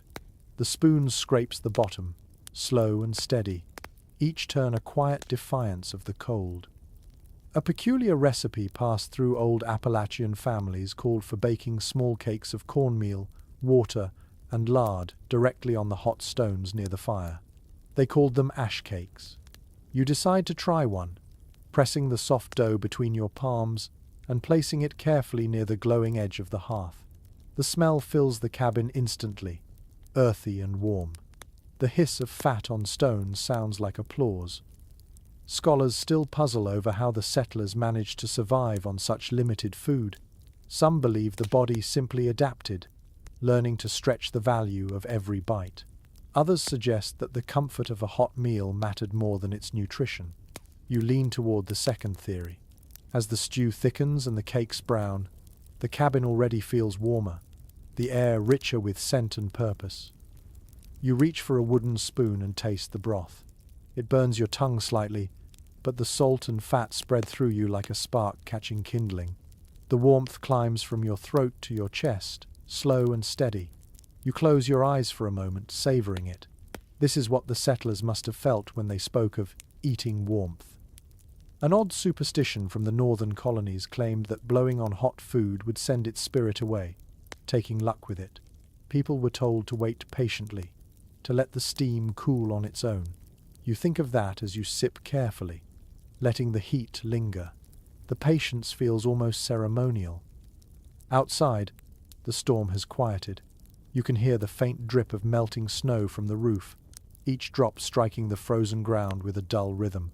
Inside, your cabin smells alive again. Smoke, salt, grain, and pork, all blending into the scent of survival. You flip the ash cakes and brush the soot from their edges. The bottoms are crisp and golden, the tops pale and steaming. You set them beside the pot and tear one in half. The texture is rough, but the taste surprises you. It is sweet in a humble way, with the faint smokiness of the hearth. You chew slowly, each bite filling your chest with warmth that spreads outward like sunlight. A traveler once wrote that the sound of bubbling stew was the closest thing to music the frontier had. You can hear it now, a low murmur under the crackle of the fire. It fills the cabin with rhythm, the kind that feels alive and human. You add a few beans to the pot and watch them sink, thinking of how such simple things, water, salt, grain, could hold so much meaning. In the flickering light, the steam rising from the pot looks almost like breath. You imagine that the cabin itself is alive, eating alongside you, the logs and stones soaking in the same warmth. For a moment, you feel less alone. You finish your meal slowly, savoring the last mouthfuls. The broth leaves your lips warm, your fingertips tingling. You set the spoon aside and lean back, feeling the fullness spread through you like calm after a long storm. A journal from a traveling preacher once described how settlers ended every meal with quiet gratitude, even when the food was barely enough. They would sit in silence, watching the fire, as if listening for something. You find yourself doing the same. The flames flicker and pop, the stew simmers softly, and somewhere far away, a branch breaks under the weight of snow. You close your eyes and breathe deeply. The smell of food still hangs in the air, thick and comforting. Outside, the cold waits patiently, but it will have to wait a little longer. You are warm from the inside now, filled with the simple triumph of having turned raw hunger into light. The cabin smells like life itself. Smoke, sweat, pork fat, and the faint sweetness of charred corn hang in the air, clinging to everything. You sit quietly by the fire, full and drowsy, the taste of the stew still on your tongue. The warmth that started in your stomach has spread through your limbs, softening the ache in your muscles. It is not clean or perfumed air, not pleasant by any civilized measure, yet it feels like home. Accounts written by travelers through the American frontier often mention this same smell. They described cabins that reeked of wood smoke and animal tallow, of damp wool and sour bread, of life condensed into 4 tight walls. One man called it the perfume of survival, an odor that marked the difference between those who endured and those who fled. You breathe it in deeply, knowing he was right.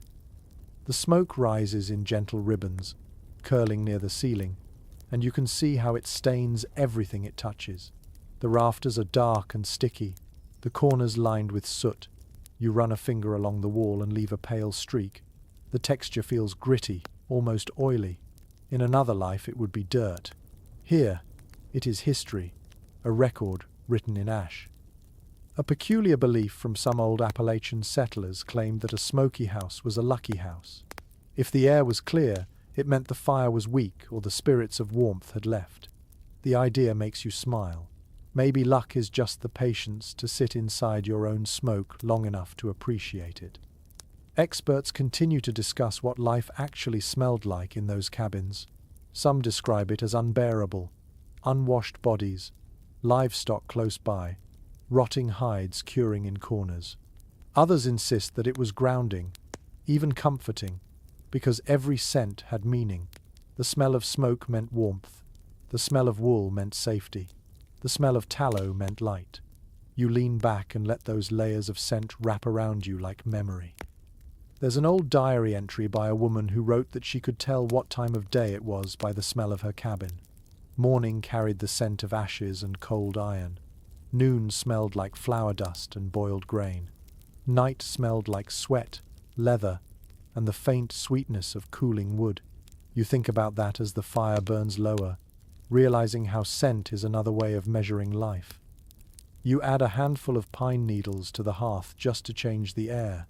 They sizzle, releasing a fresh burst of resin. The smell is sharp, bright, and fleeting. It cuts through the heaviness for a moment before fading back into smoke. You breathe it in, grateful for the brief illusion of a forest indoors. A curious superstition said that burning pine needles could drive away loneliness. Some settlers swore that the scent reminded them of summer fields and green branches, tricking their hearts into hope. You can understand that. The cabin feels lighter already, the walls less heavy, as if they too remember what warmth once smelled like in the open air. The logs shift in the hearth, collapsing in on themselves. The fire releases a deep sigh, sending another wave of smoke through the room. You cough once, but you keep watching it, fascinated by the way the air shimmers in the light. It is both beautiful and oppressive, like the breath of some giant creature sharing your space. Outside, the snow has stopped falling. You can tell by the silence. The world has gone still again, waiting. Inside, everything hums faintly. The crack of wood, the drip of melting ice, the slow settling of warmth into every surface. The smells seem to thicken, binding together into something that feels alive. In one letter written by a frontier preacher, he noted that the scent of smoke clung to his Bible pages so strongly that even after years back east, it followed him wherever he went. He said it made him feel both ashamed and nostalgic. You imagine that, the smell of wilderness trapped in sacred words, a reminder that holiness and hardship often share the same air. You move closer to the hearth, holding your palms to the heat. Your skin smells faintly of ash and animal fat. You rub your hands together, watching the fine black dust collect in the lines of your palms. It feels strange to think that warmth has a texture, but here it does. A family legend from the Northern Territories claimed that the scent of smoke on a person's skin kept away frostbite. It was not science, only faith. But perhaps faith is enough. You look at your hands again and smile. They smell like the fire's memory, proof that you have not frozen yet. You lie back on your bed, eyes half open, staring at the smoky beams above. The light from the fire flickers across them, turning soot into a shifting canvas of shadows. You can almost see shapes in it, faces, perhaps, or moments you've already lived. The air feels thick, but you do not mind. It is the air of survival, and it belongs to you. As the flames die lower, you close your eyes and breathe deeply once more. The smell of smoke settles in your lungs, heavy and real. Tomorrow the air will smell the same, and the day after that too. It will cling to your clothes, your hair, your dreams, but you would not trade it for anything. It is the smell of endurance, the quiet perfume of staying alive in a place that wants you gone. The night sky glows faintly outside your window, a dull reflection of the moon hidden behind heavy clouds. You sit by the fire, half asleep, when a faint knock interrupts the rhythm of the night. At first you think it is the wind, the wood shifting under frost, but then it comes again, soft, deliberate. You freeze, your breath caught mid-air. Visitors in winter are rare. Travel between cabins is dangerous, the snow swallowing roads and trails alike. Yet on the frontier, a knock at the door is never ignored. You rise, wrap your blanket around your shoulders, and open it carefully. A rush of cold air spills in, along with a figure hunched in the storm. A man stands there, his beard crusted with ice, eyes sunken from exhaustion. You recognize him faintly, a trapper from the next valley, perhaps 3 miles away. His gloved hand clutches a small bundle wrapped in cloth. Without a word, you step aside and motion him in. The rules of survival demand hospitality. Historical letters from settlers often describe such visits as both blessing and burden. Strangers could bring stories, laughter, and warmth, but they could also bring hunger, disease, or bad news. Hospitality was a gamble, yet refusing a traveler in winter was unthinkable. People depended on each other's doors staying open, especially when the world turned white and silent. The man steps in slowly, his boots leaving small puddles of melting snow on the floor. You close the door behind him, trapping the warmth inside again. He nods once in thanks, his face too frozen for words. You gesture toward the fire, and he lowers himself near it, stretching out his hands. Steam rises from his clothes, carrying the sharp scent of wet leather and smoke. You pour him a tin cup of warm broth from the pot near the hearth. He drinks greedily, his hands trembling. The sound of the wind outside fades, replaced by the small symphony of fire crackle and dripping snow. He finally speaks, his voice hoarse. Couldn't stay alone another night. You nod. There is nothing to say that he does not already know. A curious story in a traveler's diary tells of how frontier families would keep a single candle burning in the window during harsh winters. It was a signal to lost wanderers that warmth and food waited inside. Some historians call it the ancestor of the porch light. You glance at your window now, where your candle still glows faintly against the snow. Maybe that is what led him here. Researchers still discuss how far that culture of open hospitality extended. Some insist it was born of necessity, others that it reflected a moral code older than the frontier itself. You believe it was both. Out here, kindness and survival were the same thing. The man eats in silence, tearing off a piece of your remaining bread. His hands shake less now, color returning to his cheeks. You can see how thin he is, how hollow his eyes have become from solitude. It is a mirror of your own reflection, perhaps, had no one found your door. He speaks again after a while, his voice softer now. He tells you of another cabin downriver that collapsed under the weight of ice. He says no one survived. You feel the weight of his words, but you do not look away. Loss is part of this landscape, as familiar as the cold itself. A strange superstition whispered among some pioneers said that souls lost in winter storms returned as snowflakes, small and countless, falling softly to find their way home. You do not know if you believe that, but when the wind presses against the walls again, you think of it. Perhaps the air outside is filled with more than just ice. The man finishes eating and leans back, his face reflecting the firelight. You pour him another cup and feel something shift in the air. The cabin, once silent, now holds 2 breaths, 2 heartbeats, 2 small pieces of life pushing back against the vast quiet outside. The warmth feels stronger already. In one of the oldest journals found in a frontier attic, a woman wrote that the best warmth came not from the hearth, but from the company gathered around it. The flame burns higher, she said, when another soul sits beside it. You look at the fire now and swear she was right. The stranger thanks you in a low voice. He unwraps his bundle to reveal what he has brought in return: a small pouch of dried berries and a strip of smoked venison. The gift is simple but sincere. You accept it without words. Out here, gratitude is a quiet transaction, measured in survival, not ceremony. He settles onto the floor near the hearth, his body curled close to the flames. You add another log to the fire, watching it catch. The glow deepens, filling every shadow with a soft orange pulse. For the first time in days, the cabin feels alive with conversation, even if neither of you speaks again. Outside, the wind shifts direction, sighing against the roof instead of battering it. You take it as a sign. Inside, the warmth grows steady. 2 lives, 1 fire, 1 fragile peace. You lie back on your straw bed and listen to the quiet rhythm of another person breathing beside you. Tomorrow he may leave again, vanishing into the white. But tonight, there is company. Tonight, there is proof that warmth shared is warmth multiplied. You close your eyes and smile faintly, the glow of the fire painting the room gold, the storm outside retreating 1 slow breath at a time. You wake to the sound of humming. For a moment you do not recognize it, soft and steady, blending with the crackle of the fire. Then you remember the man sleeping near the hearth. He is awake before you, sitting upright, sharpening his knife in a slow rhythm that sounds almost like music. You rise quietly, not wanting to startle him.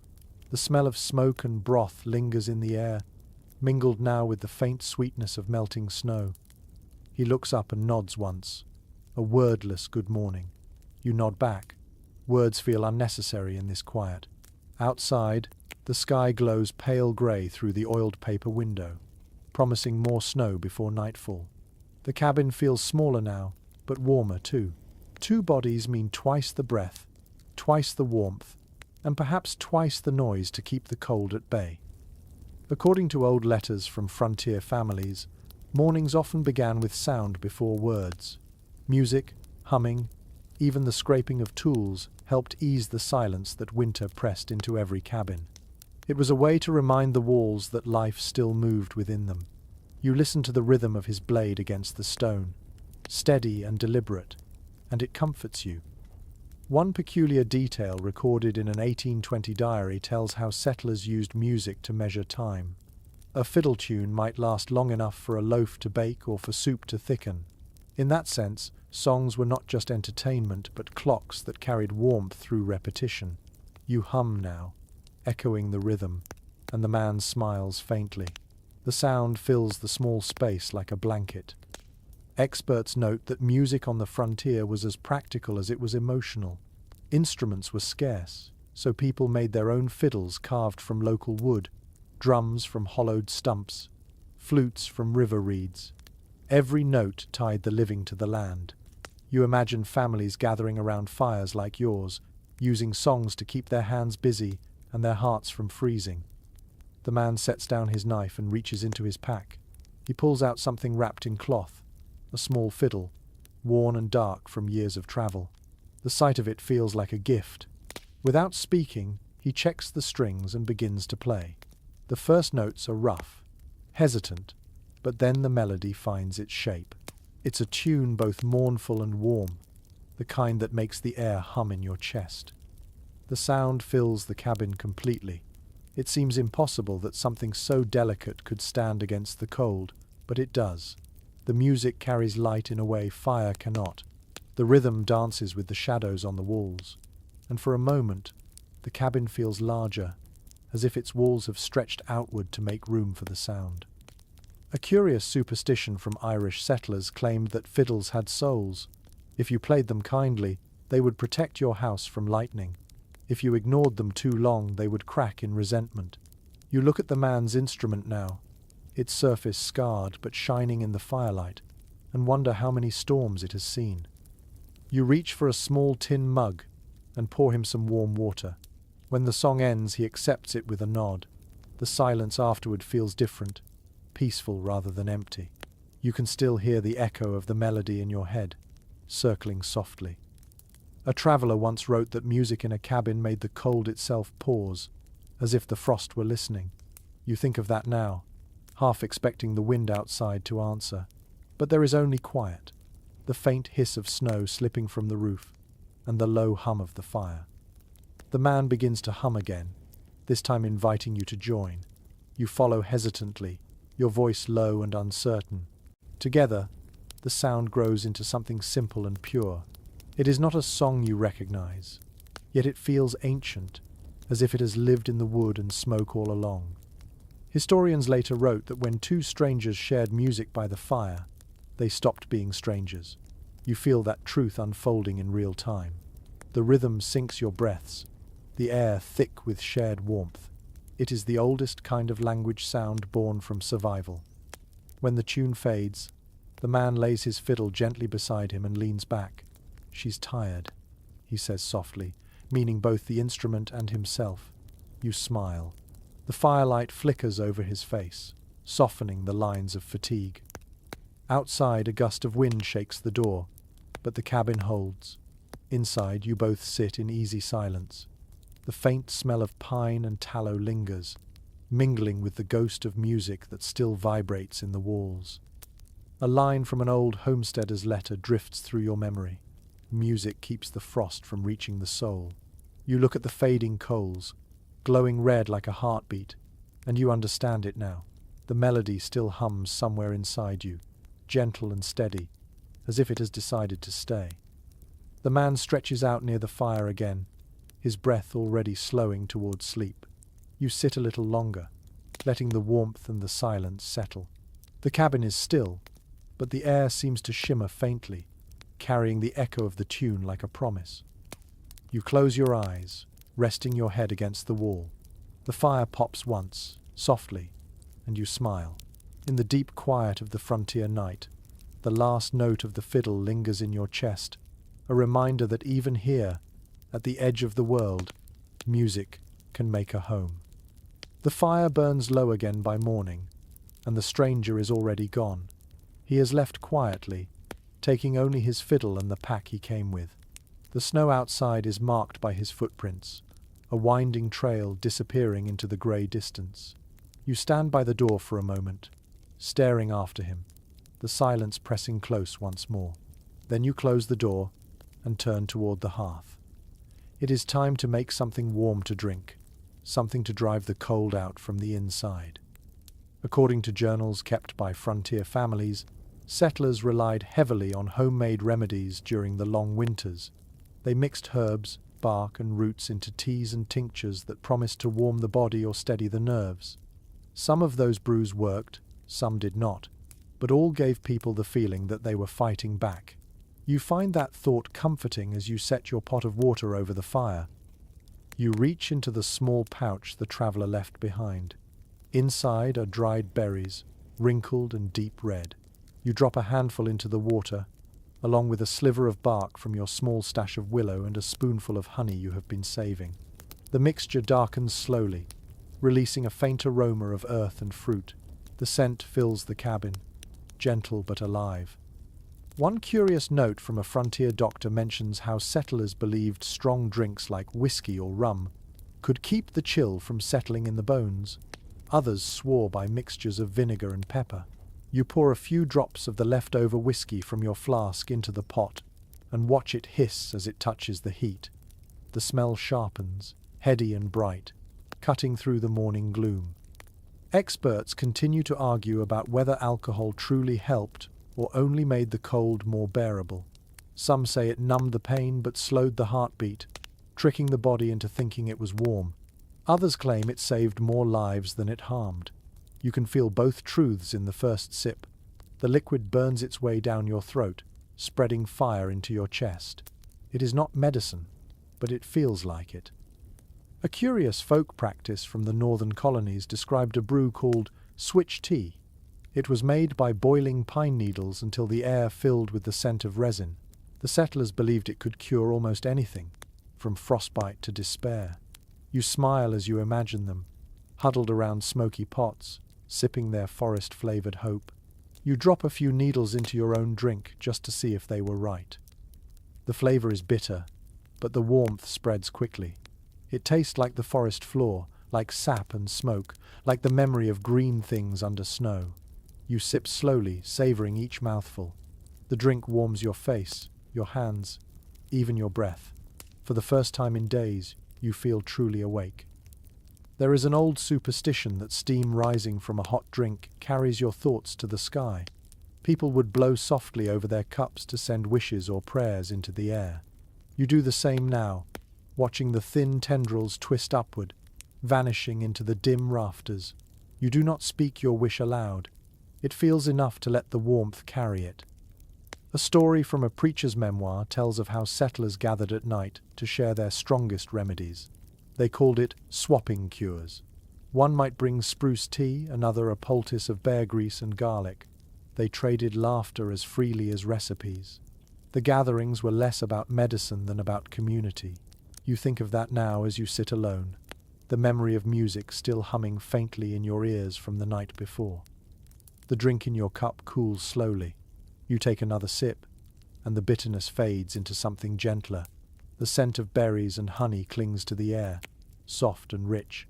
You imagine how it might have felt to share this moment with others, to pass the cup and listen to their stories. Warmth grows stronger when shared. The fire snaps, a single bright sound in the quiet. You glance toward the small window. Outside, the snow glitters faintly under a weak strip of sunlight. The world looks fragile, suspended between beauty and exhaustion. Inside, the cabin glows with the color of the drink in your hands, deep red, alive, stubborn.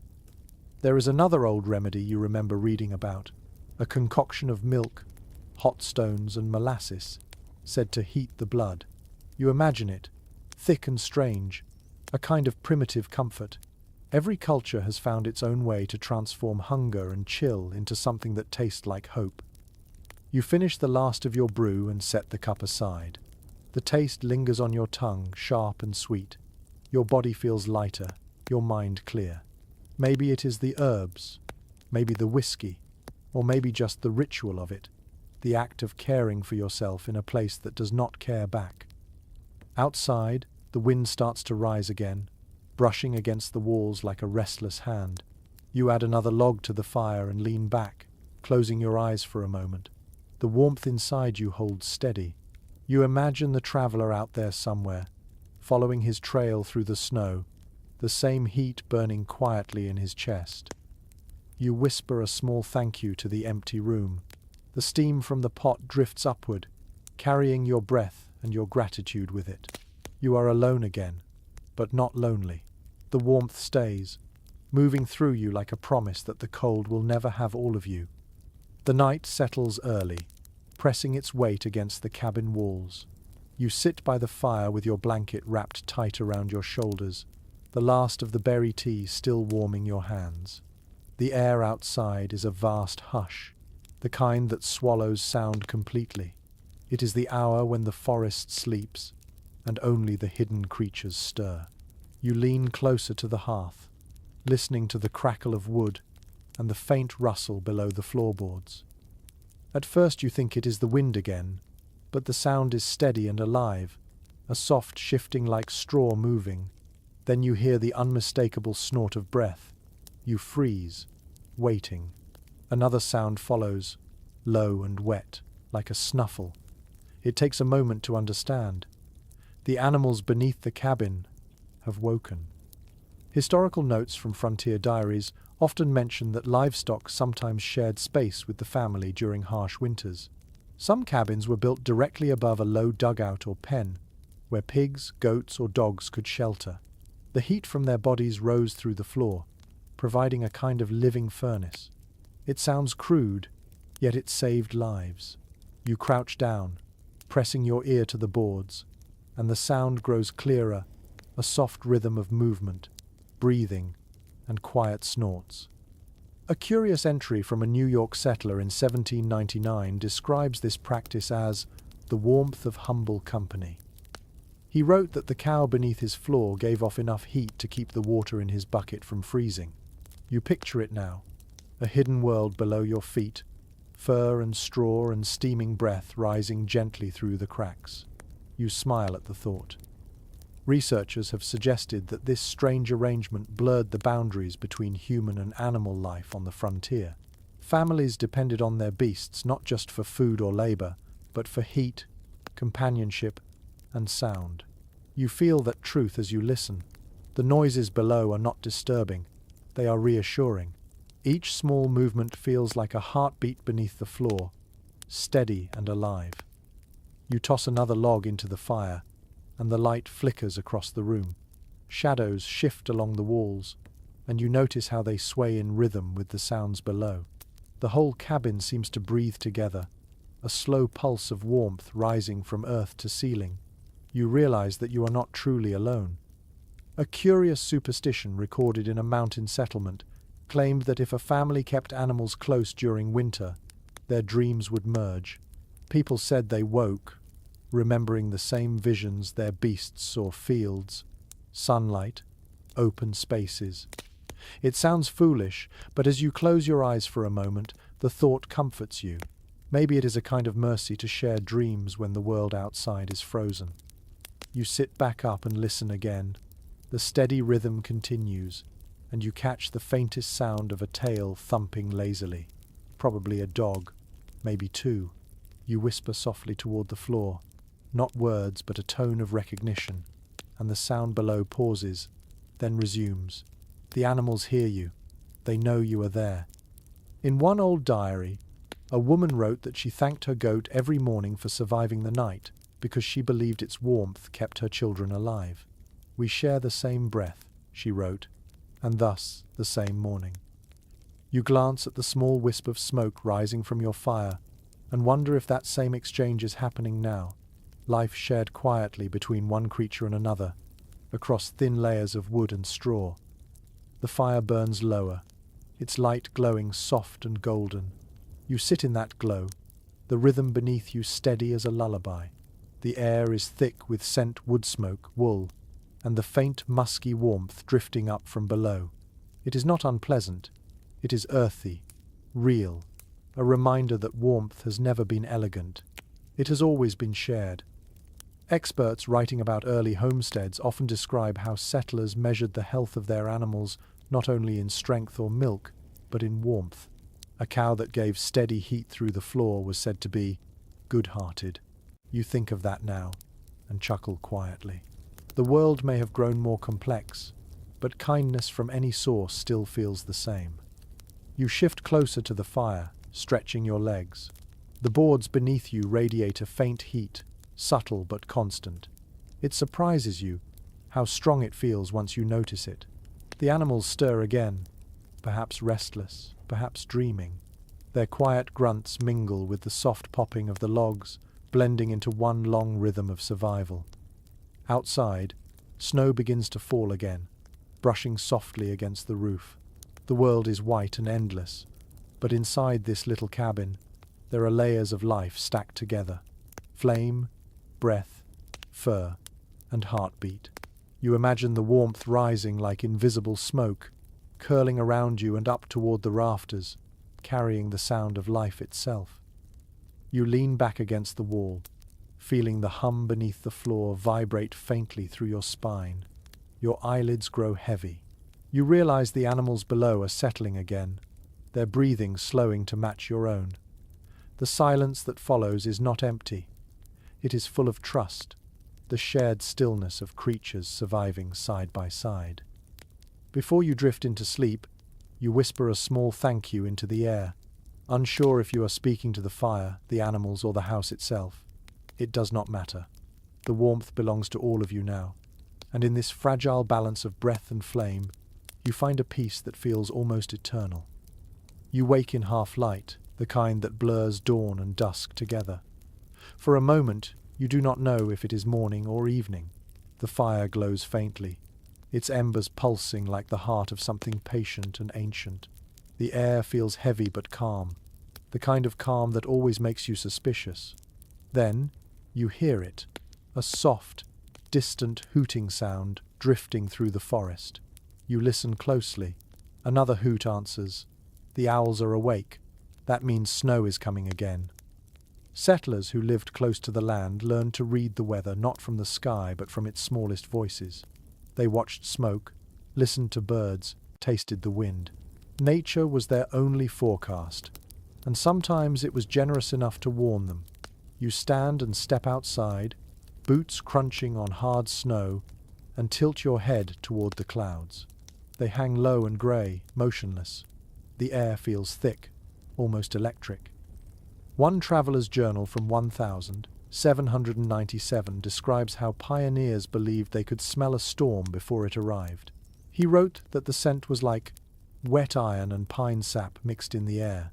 You inhale deeply and catch that same faint sharpness, the smell of cold metal hidden behind the sweetness of wood. The storm is coming, no doubt. You step back inside to prepare. On the frontier, weather signs were part science and part folklore. Some said that if smoke rose straight into the air, the sky would stay calm, but if it twisted or clung low, trouble was near. You glance at your fire and see the smoke curling unevenly before slipping sideways up the chimney. It's decided. You will need to be ready for another siege of snow. You begin to gather what you can. More wood from the stack inside, a few handfuls of dried moss for kindling, your last small stores of grain and beans. Every task feels rehearsed now, a rhythm your body remembers before your mind does. This is what life has become: preparation and waiting, endless cycles of defense against the cold. There's a strange little note found in an old homestead ledger that reads, "The wind talks truer than the preacher." It makes you